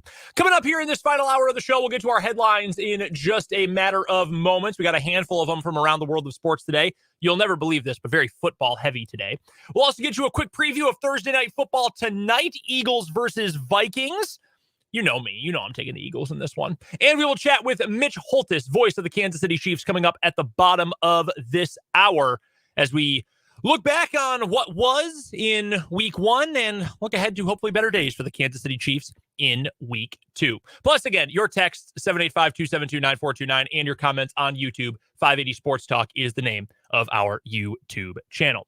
Let's jump right into it, though, with our headlines for today. Our Chiefs injury report. Yesterday's was not too shabby, and thankfully, more of the same for the Kansas City Chiefs today. Mostly limited participation. Those are the only concerns. Nobody missed practice today. Chris Jones, as he gets ramped back up after his holdout, finally returning to the team. He was limited in practice again today. His official designation is non-injury related rest. You could probably just be honest and say not in football shape, but he has been participating, just limited in practice. L'Jarius Sneed and Travis Kelce also still limited with their knee injuries, but seems to me, and I guess I don't know this for sure, but everything seems to be indicating we are moving closer and closer to seeing Travis Kelce out there for week two. He is not the lone reason the Chiefs lost the game to the Lions. There's too many things that happen in a football game to say one player being out is the reason the team lost. But having someone with some more reliable hands and some more reliable route running probably would have been nice in a game that featured a whole lot of mistakes from the wide receivers. So getting him back out there, obviously going to be huge. Clyde Edwards-Helaire, this is the big one. He was the only DNP yesterday at practice due to illness. Well, he's back. Whatever was bothering him is done with, and he was back at practice today in full participation. Same for Richie James, Nick Jones, Kadarius Toney, and Tershawn Wharton. Those four all on the injury report. However, all fully participating, just nursing some nagging injuries. We know about Turk Wharton. The knee obviously cost him off last season. Toney dealing with the injuries he's always dealing with, and he missed most of camp, as we know. Nick Jones with the hand. Richie James just banged up his knee as well, but everyone good to go. Everybody on the roster, full roster and practice squad participating today. That is a great sign for the Kansas City Chiefs. A solid slate of improvement for the Jacksonville Jaguars on their injury report today. Antonio Johnson, a reserve safety. He was a DNP for the second day in a row dealing with a hamstring.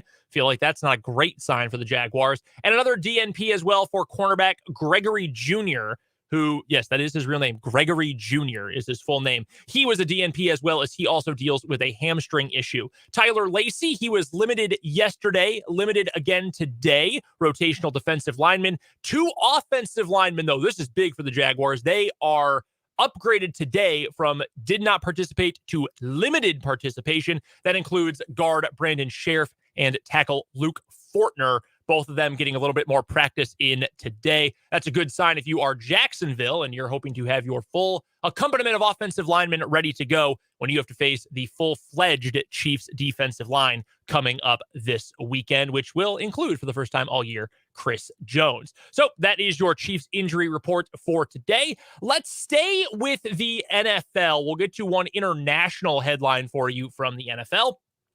If you are a fan of London games and international games in general, great news for you. If you hate the fact that the NFL plays games in England and don't want to wake up at 8 or 8:30 to watch the games on Sunday, maybe not such great news for you. Although I'm going to be honest, I have a very hard time grasping when normal people wake up on the weekend. You know, if you've listened to the show for a single day ever, you know that I am quite a night owl. I like to stay up late. We'll play video games. I'll work. I'll mess around. I'll just dink around on social media, whatever. I'm a night owl. My wife is not nearly as much. She'll stay up a little bit, but she gets up a lot earlier than me, goes to bed a lot earlier than me. And I always find it to be crazy that normal, well-adjusted people actually wake up at like 7 or 8 or 9 o'clock on a weekend, whereas I will sleep well into college game day on a Saturday. I make sure my final alarm is set at 10:45 on a Saturday, so I know, okay, I can get up in time to watch picks. That's what I need to be up in time to watch the Corso headgear pick, make sure my 3 TVs in the living room are all set up. I know which games we're watching in the early slate. That's how much time I need in the morning and when I normally wake up on a Saturday. And a Sunday, if I'm sleeping till noon when games kick off, I'm probably sick. That's probably an issue going on. Generally, I wake up before then, but I'm not setting an alarm, generally speaking, on a Sunday, unless I'm getting up to go to church or something. So I have a hard time grasping that normal people actually get up earlier than me on normal days, normal weekend days. So maybe for most people, it's not an issue getting up early for the London games. But regardless, let's get to the actual news here. Tottenham Hotspur Stadium, home of the Spurs for you Prem fans of the Premier League. Tottenham Hotspur Stadium has been granted status as the quote-unquote home of the NFL going forward, the UK home at least, in the United Kingdom in an expanded partnership that assures at least 2 regular season games per year will be played at the facility.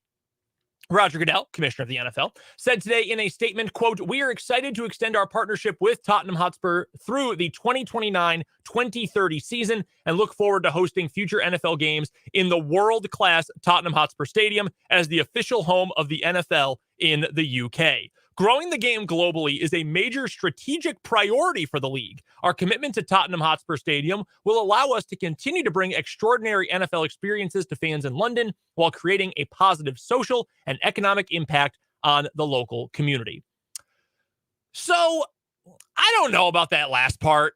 I'm going to be completely honest with you. I'm not sure I feel that completely. I mean, there's going to be more money that is spent locally, sure. How much of that is going to the NFL? And to be completely frank with you, that doesn't really affect me because I am not going to go to these London games because it's expensive to get to London and there are games in the US and I will just go to those instead. But sure, the local community impact here is that the growing fan base in the UK and frankly all of Europe, it's fairly easy to travel across Europe by plane, or you take the Eurostar from France to England. Anyway, that's beside the point. It's great for them, and if you want to talk about that local community, that they get to go see a game.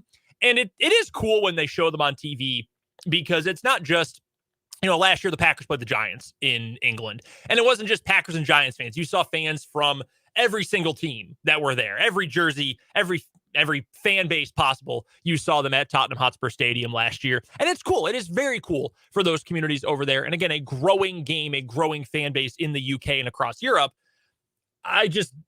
A positive social and economic impact. That sounds like the kind of things that team owners say when they want new stadiums. Like you could have pulled that direct from a John Sherman press release. And I would have said, oh yeah, that sounds like something Sherman or Goodell or Hunt or any owner or administrator could say. I do think it is interesting to note the phrasing at least 2 regular season games per year. That's generally what we've been getting in London. We know we are getting the games in Mexico City some years. We've had the games in Frankfurt. We know the Chiefs are getting one of those games in Frankfurt this year, which I think is cool. I think you get cool environments. It is cooler for international fans. The crowd last year in Germany was awesome. I think it is worth noting the at least 2 games. I don't think this is necessarily a harbinger of things to come regarding moving a team to London. I still think there are way too many complications with that. And I think while the owners generally get what they want, players hate these trips so much. Players always talk about how much they hate these trips. So I would not be entirely surprised if we still never see that. But don't be surprised if we see more games in London. It's so far at least 2. Don't be surprised if we get to 3 or 4 or 5, or we get to a point where when we have the extra game, remember the 17th game is still the extra 17th game, where one conference gets the home game, one conference gets a 9th away game, and then they flip-flop every year. I would not be surprised if that quote-unquote extra game goes away from being, well, this year the AFC teams get an extra home game. Next year it'll be NFC teams, so on and so forth. I think we will at some point get to a place where that 17th game is just an international game and every team plays somewhere internationally. Maybe for some teams that's Canada, maybe some teams that's Mexico, maybe it is the UK, maybe it is Germany, maybe it is France, wherever it ends up being. Maybe it's Asia, maybe it's Brazil. Brazil has a large NFL fan base, a very, very big one. It's a gigantic country, but relative to other countries, it's a huge fan base. We're going to keep seeing more of that. And that's why Roger Goodell has been a great commissioner for the NFL. You want to talk about protecting the shield, growing the game? I don't know if anyone has done more for their league, at least in recent memory, than Roger Goodell. And that's why football is king. And look, you can hate him all you want. And I am certainly no big fan of Roger Goodell, but he has done great business for the league and has overseen a lot of great business for the league. And that's why he is not going anywhere anytime soon. Next headline as we continue on our 580 Sports Talk headlines. By the way, a couple of comments here. Vance in the YouTube comment says, I get up at 7 a.m. every day, 7 days a week, no alarm needed. If I never used an alarm, like some mornings I wake up before mine, but if I never used one, eventually I would wake up at like 2 in the afternoon and go to bed at like 6 a.m. every day. That's just how my body would eventually work. Mark also says, hey, I wake up when I wake up. Yeah, I feel that. Weekends, that is definitely how I wake up as well for this night owl. All right, continuing on with today's 580 Sports Talk headlines. Let's get to the college football game. I wanted to mention this in particular. Jay Norvell is the head coach of Colorado State. Colorado State is not good. I love the stalwart Rams. I've said before, if I hadn't gone to KU, I would have gone to Colorado State when I was picking a college at the end of my high school career into going to college. Nothing but love for the Rams. They play Colorado this week. It's the Rocky Mountain Showdown. I think it might actually be the last permanent part of the schedule, Rocky Mountain Showdown. I think it's going to become a less frequent thing going forward. But it's getting a lot of hype. Big Noon Saturday is going to be there. College Game Day is going to be there. It's going to get tons of talk on ESPN, Fox, everywhere in the college football landscape. And everyone's talking about Colorado. No one is worried about Colorado State in all of this, right? They're the G5 program. They're the lesser football team right now by a lot. They're less cool because Colorado's got all these fancy players and Deion Sanders and all of that. Fine. This could have been a great opportunity to at least say, hey, look at Colorado State. Look at them scrapping. You ever been to Fort Collins? It's beautiful. It could very much be like soften them up and lift them up while they're probably getting pounded by Colorado. But then Jay Norvell had to talk. Don't talk. Don't speak. Because nothing good is ever going to come from it if you're a coach and you think, you know what, I've got an opinion about that guy on the other sideline. And not everyone's going to like it, but I got an opinion and I'm going to share it. Probably the best idea is to not share it. Jay Norvell particularly wasn't a beef about Deion Sanders and his in-game coaching or his tactics or his staff or even his players. No, he's mad about his hat and his sunglasses. Here's what Jay Norvell said on a weekly radio show, his coach's show in Fort Collins. Quote, I don't care if they hear this in Boulder. I told them, ESPN, I took my hat off. I took my glasses off. I said, when I talk to grownups, I take my hat and my glasses off. That's what my mother taught me. And you'll never believe this, but they did indeed hear that in Boulder. And Deion Sanders heard that. And now he is not thrilled. Deion responds by saying, I'm minding my own business, watching some film, trying to get ready, trying to get out here and be the best coach that I can be. And I look up and I read some bull junk that they had said about us once again. Why would you want to talk about us when we don't talk about anybody? All we do is go out here, work our butts off, and do our job on Saturday. But when they give us ammunition, they done messed around and made it personal. I don't know that Colorado hasn't done any talking about anybody else, but this is really dumb by Jay Norvell. You're bringing all this negative attention upon you now. This game this weekend could have been about, they're going to all focus on Deion in Colorado. Fine. Let's do the best we can do. Let's put out a good effort. Let's see what happens. Maybe we'll get talked about well. All the positive attention is going to be on them, but at least no negative attention on us because we're not a good football program right now. And then you went and talked. And you said something that you didn't need to say. This is one of those things you don't need to say, especially because, and this has been pointed out across social media over the last 24 hours since this all went public. Jay Norvell in a bunch of press conferences, which are kept on video, and Jay Norvell in a bunch of radio interviews and his coach's show and things like that. Guess what? He's wearing his hat and his sunglasses. Or a visor and sunglasses. Dude, you don't have to say it. Don't do it. Don't bring negative attention upon you. I think this is sort of what Jake was talking about earlier today when we were discussing Sky Moore's comments about not being locked in for week one and not being focused for week one. Maybe that's the case, but it's not a great idea to say it out loud. That's how I feel about this from Jay Norvell. They're going to get stomped by Colorado this weekend. There's no doubt in my mind they're going to get absolutely wrecked. But man, why would you open your mouth and talk about this? Just doesn't seem like a very smart idea to me. I believe the last we saw, the spread was 23.5 favoring Colorado. I'm probably leaning in that direction going into this game. One final headline I've got for you guys today to wrap things up, and it goes to KU basketball. Arterio Morris, one of the transfers in the star-studded transfer class for KU basketball this year, his case concerning an alleged assault back in Texas. That case has been closed. This is the reporting of Jordan Gusky from the Topeka Capital Journal. Pardon me, Jordan, if I got your name wrong. I think it's Gusky, so my apologies, Jordan. But his writing reads, the case concerning KU basketball's Arterio Morris is closed. The original charge of a Class A misdemeanor for an alleged assault that caused bodily injury to a family member was pled down to a Class C misdemeanor for assault. The jury trial has been canceled. Morris will pay a fine.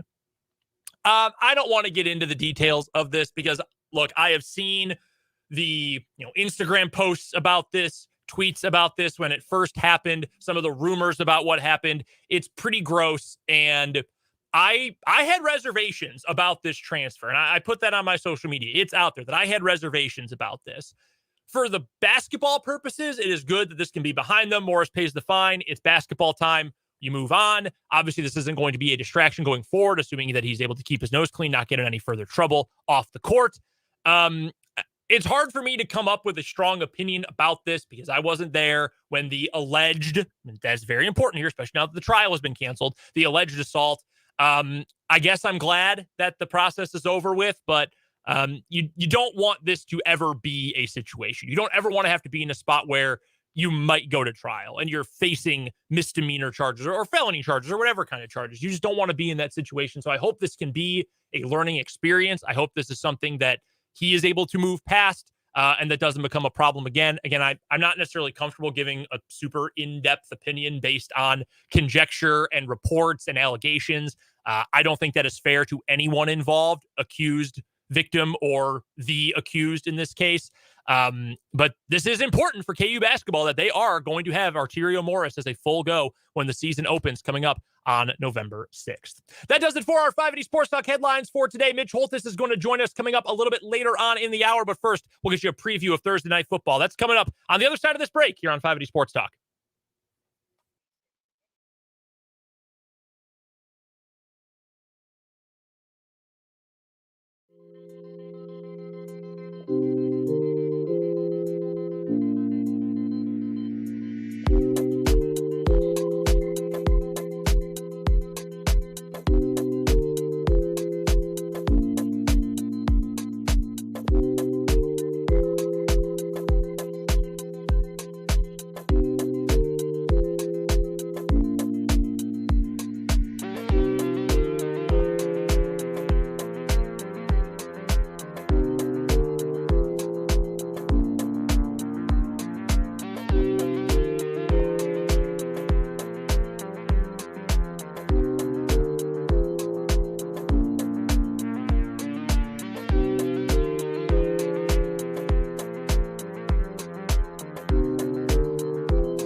528 on 580 Sports Talk. Brendan Dworzinski here with you on this Thursday, late afternoon, early evening. Thanks so much for hanging out with me and hanging out with our whole crew throughout the show today. Again, you can check us out on YouTube, where our channel is called 580 Sports Talk.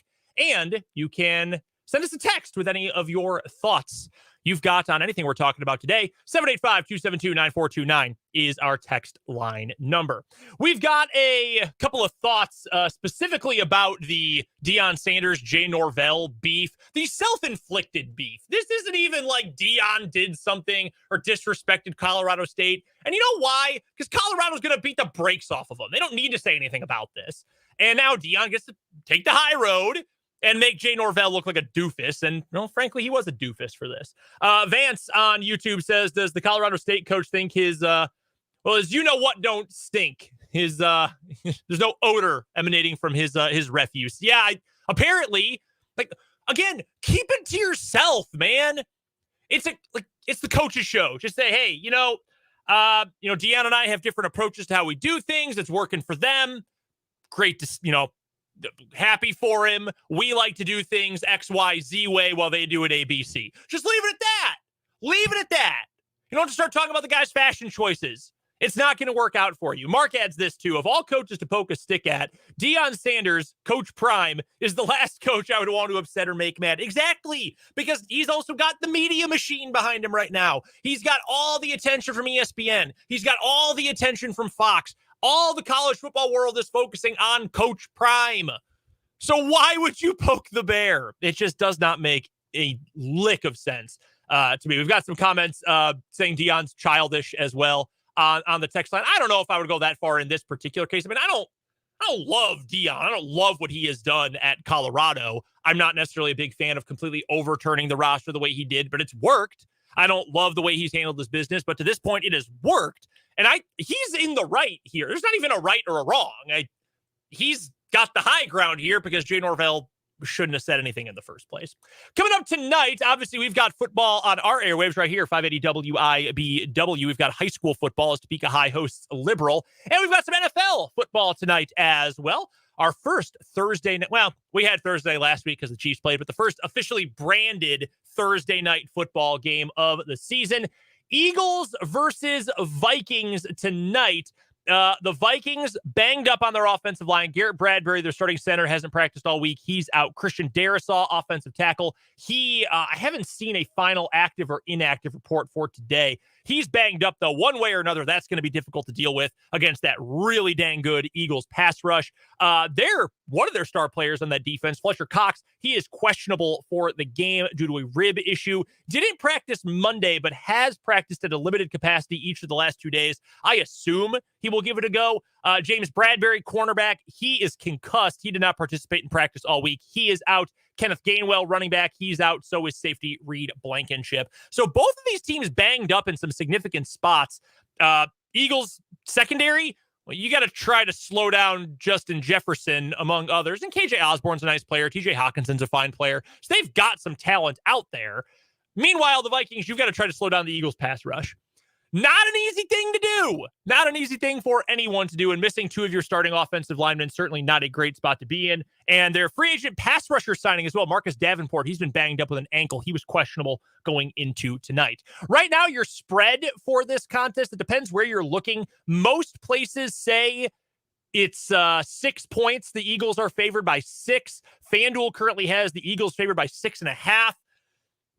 Man, if you're giving me 6.5, I'd probably take Minnesota. I know they're on the road. I know they're banged up, but it's a short week. They're usually in games. Even though they looked not great last week, they were in the game until the very end. I'd probably take Minnesota. And if you're just asking me who's going to win, I'm taking the Eagles. The Eagles are a better team.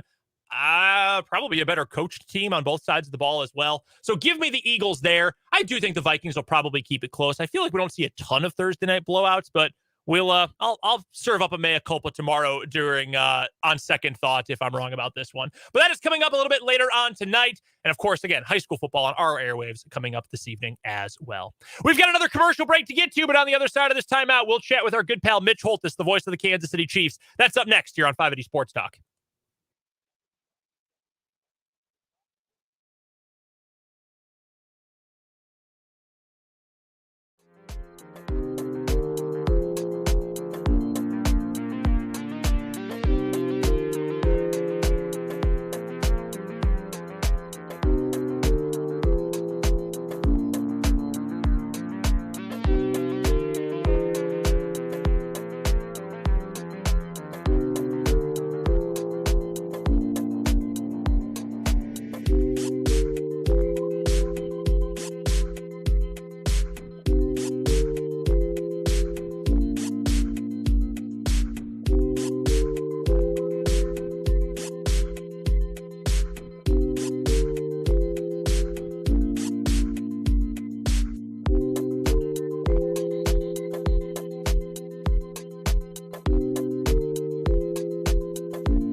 Bottom of the 5 o'clock hour on a Thursday during the Kansas City Chiefs season, and you know what that means. It is time to talk to our good friend, the voice of the Kansas City Chiefs, Mitch Holthus, here on 580 Sports Talk, brought to you by both Hy-Vee and Azura Credit Union. It'll be Chiefs versus Jaguars for a rare early kick coming up this weekend. We'll talk about that game coming up here in just a few moments, but first things first, Mitch, thanks so much for joining us today, as always, and I don't know about you, but the way that game transpired a week ago tonight, really not what I thought was going to happen in week one. Not even necessarily that the Lions wouldn't play well. I mean, that's a team on the rise. But the way the Chiefs lost that game was honestly a little bit jarring from my perspective. Well, I gave the analogy, a baseball analogy. It was a game where you left 12 runners on base, and 5 of those were at third base with less than 2 outs. I mean, that's what it felt like just all kinds of chances. And when you kind of feel it in real time and then you go back to watch it, and there's actually more than you thought in real time, then you know that you really had a chance to win the game. And that's not to take anything from Detroit. They're vastly improved. They're changing their culture. They'll be a factor in the NFC North. That being said, I mean, 6 drops, and the one drop that leads to the pick 6 is a 10-point swing because the Chiefs are driving, and then the drop at the end of the game, which he's going to run for 20 more yards. I mean, the Lions go for it on 4th and 2 at the 45, and Justin Reed knocks down the pass, and you're going, all you need is a field goal. So Mahomes can do that in his sleep, and he actually did it, and then the drop. But that game was maddening. But you got to come fighting back and play a better team this week in the Jaguars. The drops in particular, I know so much has been made about them, and understandably so. I mean, they came at costly times, as you laid out, and there were a lot of them, more than most fans of any football team are, used to seeing. How concerned are you, Mitch, about that being a long-term issue? Because I've said throughout the week here on the show that, look, we don't have any reason to believe that Kadarius Toney suddenly doesn't have hands. We don't have any reason to believe any of these guys suddenly are incapable of catching the ball. So I'm not super worried long-term. I'm curious your perspective, though. You get to see these guys up close and personal more often. How worried are you about the long-term, frankly, catching ability of this group? I'm not going to use the word worry. I'm going to tell you what I think is the big issue here for the most part, and that is Patrick Mahomes is so good at reading defenses and putting the ball where it needs to be. Another baseball analogy, think of Max Scherzer, right? He's going to find the black on the plate and strike you out, whether it's a slider, fastball, or something else. So Mahomes, more often than not, will do that.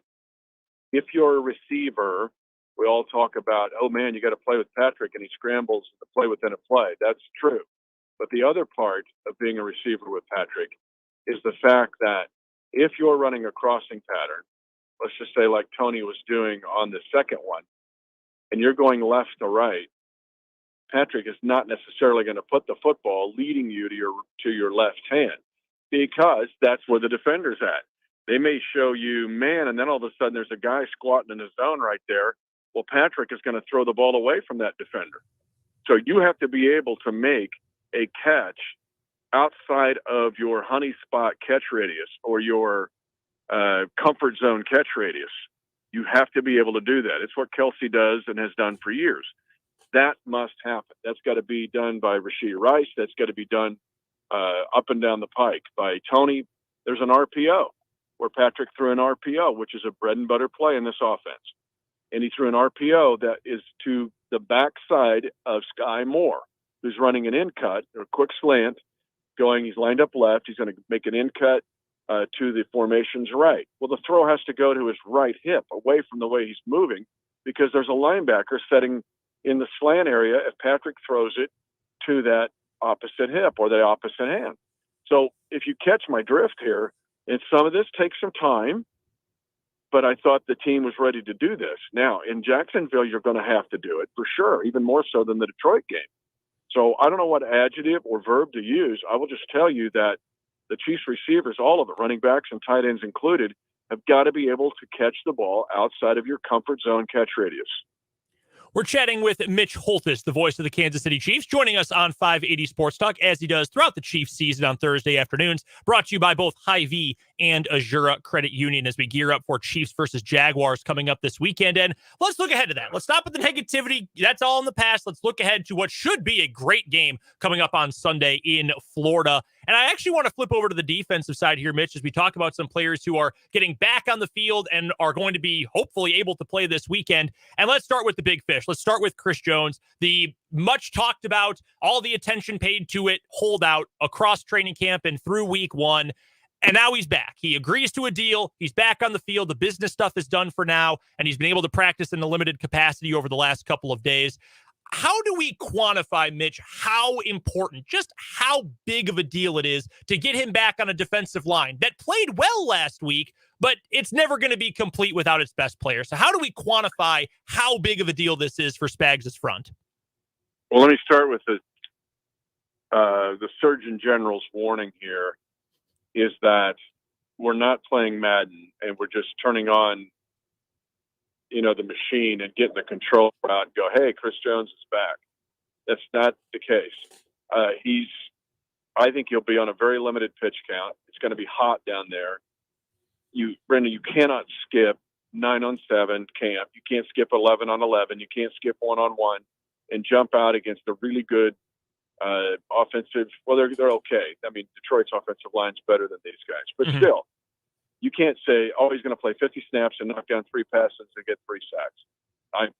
I might eat my words, but I'm just telling you that I think that it'll be a limited pitch count, and the fans have got to be ready. Yes, he's on the field, and maybe his presence will be a factor enough to do some, but I would just keep expectations at a realistic level of a guy who did nothing in training camp and really hasn't been in full pads in a workout since the Super Bowl. How impressed were you and how encouraged were you by the rest of those guys who are around Chris Jones? Because, again, I thought the line played really well against a dang good offensive line, one of the best in football against Detroit last week. I know Pro Football Focus didn't agree with me, but I thought George Karlaftis was one of the best players on the field for the Chiefs last Thursday night. I thought Mike Dana came up with a couple of really impressive plays over the course of the game. What did you think about that line play in general, and how encouraged were you by what you saw against Detroit? Well, I'm going to throw Felix Anudike-Uzomah in there. I really thought, as I reviewed the video, that was his best game yet, or actually even better than, his practices. Like, I would say that's his best performance yet. But Mike Dan, I thought, was very good, and I thought Karlaftis, those guys made winning plays.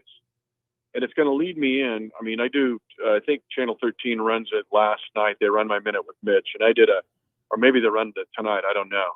But whenever Roger runs that feature in the sports, I'm doing a thing this week on Foy Aluakon and Nick Bolt, because they were in a head-to-head battle to win the tackle title last year in the NFL, and those two will be on the field on Sunday.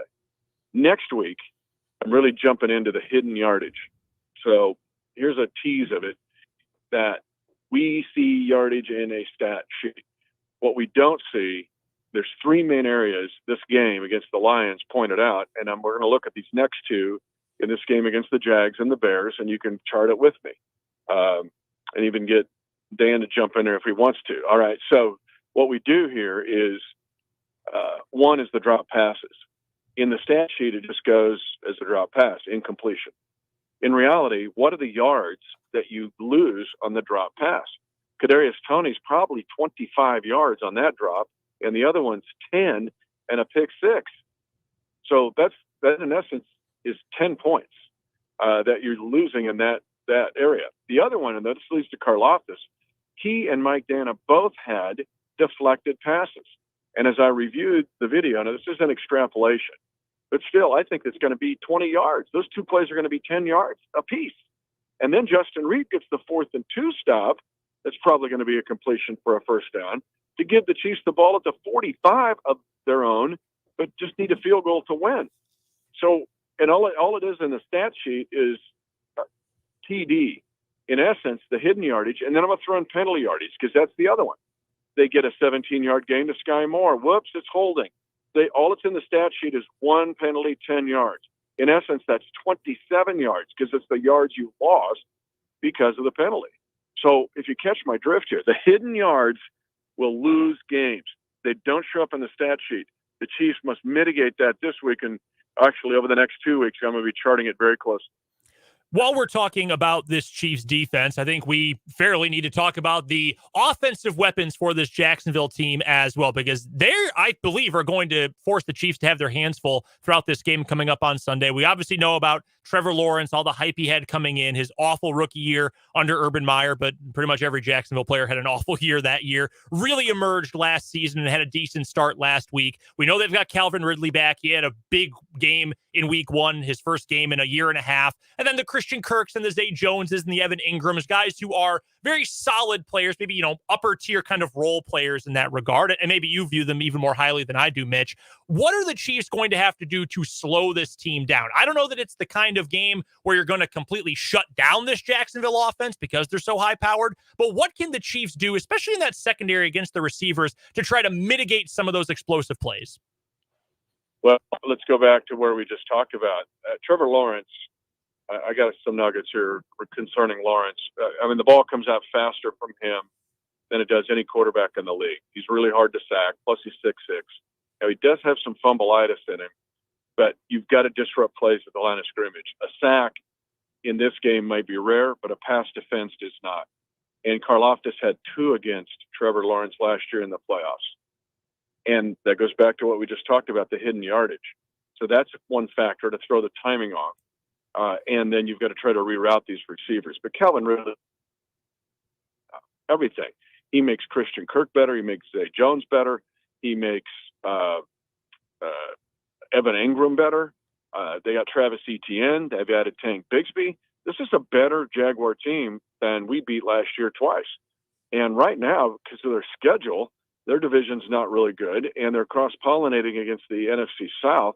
This team looks like they're headed to a 13-4, and this could be your one-seeded team.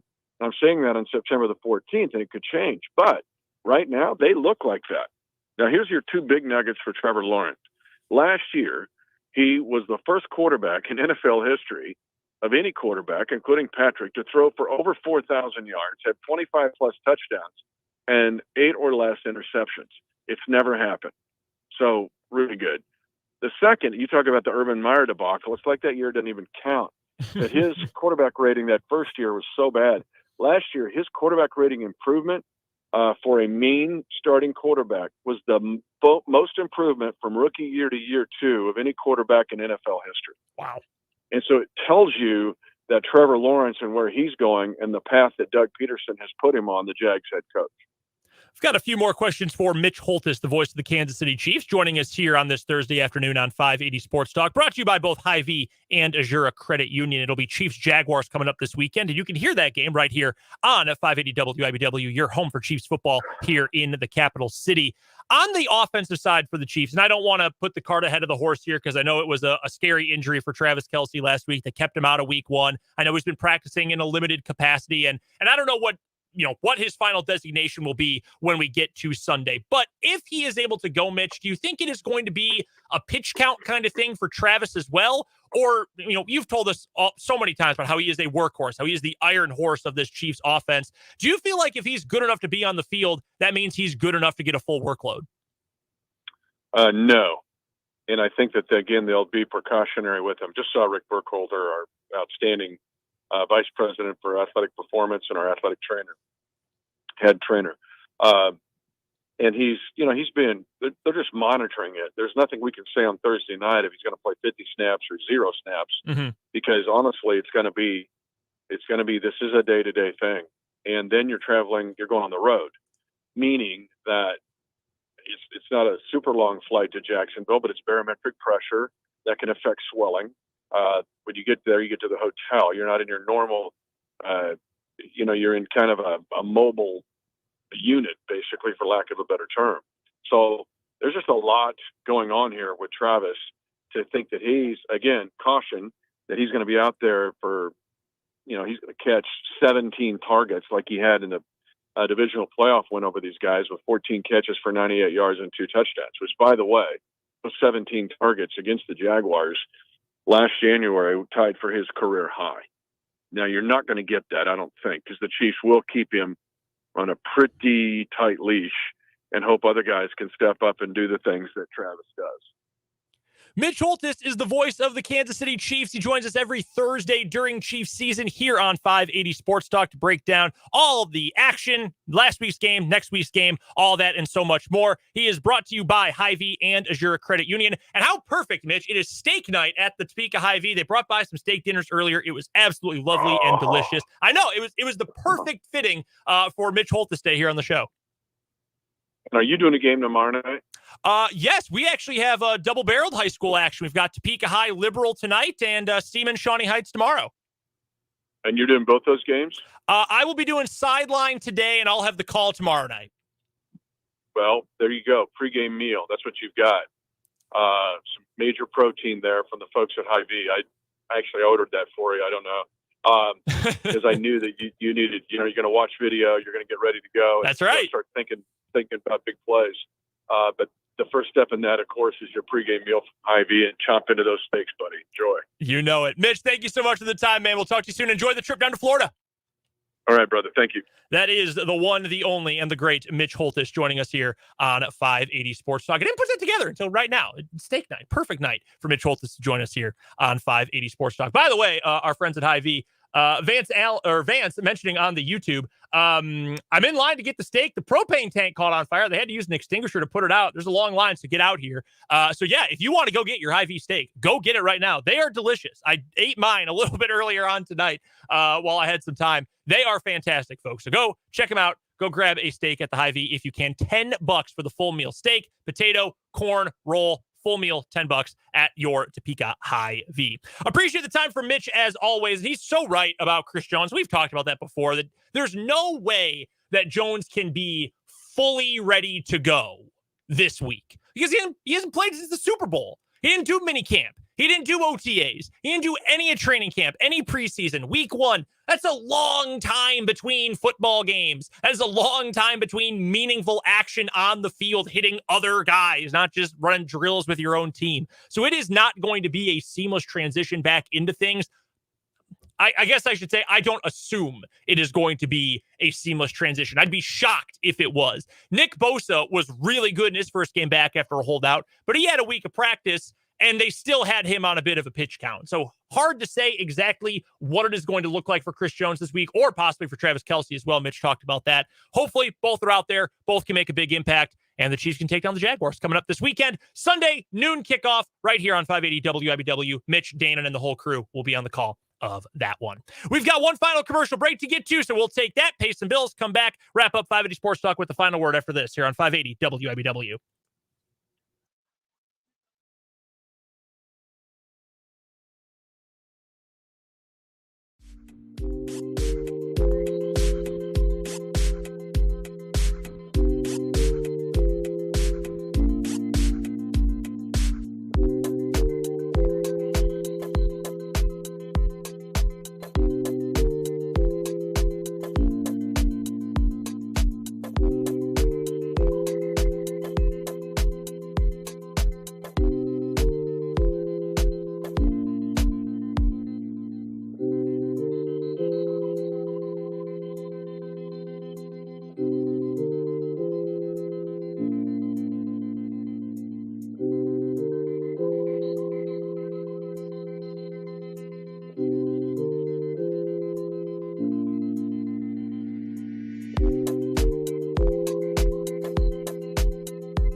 Let's wrap up this Thursday edition of 580 Sports Talk with a quick final word for today. And I'll just go right back to what we were talking about last segment with Mitch Holthus.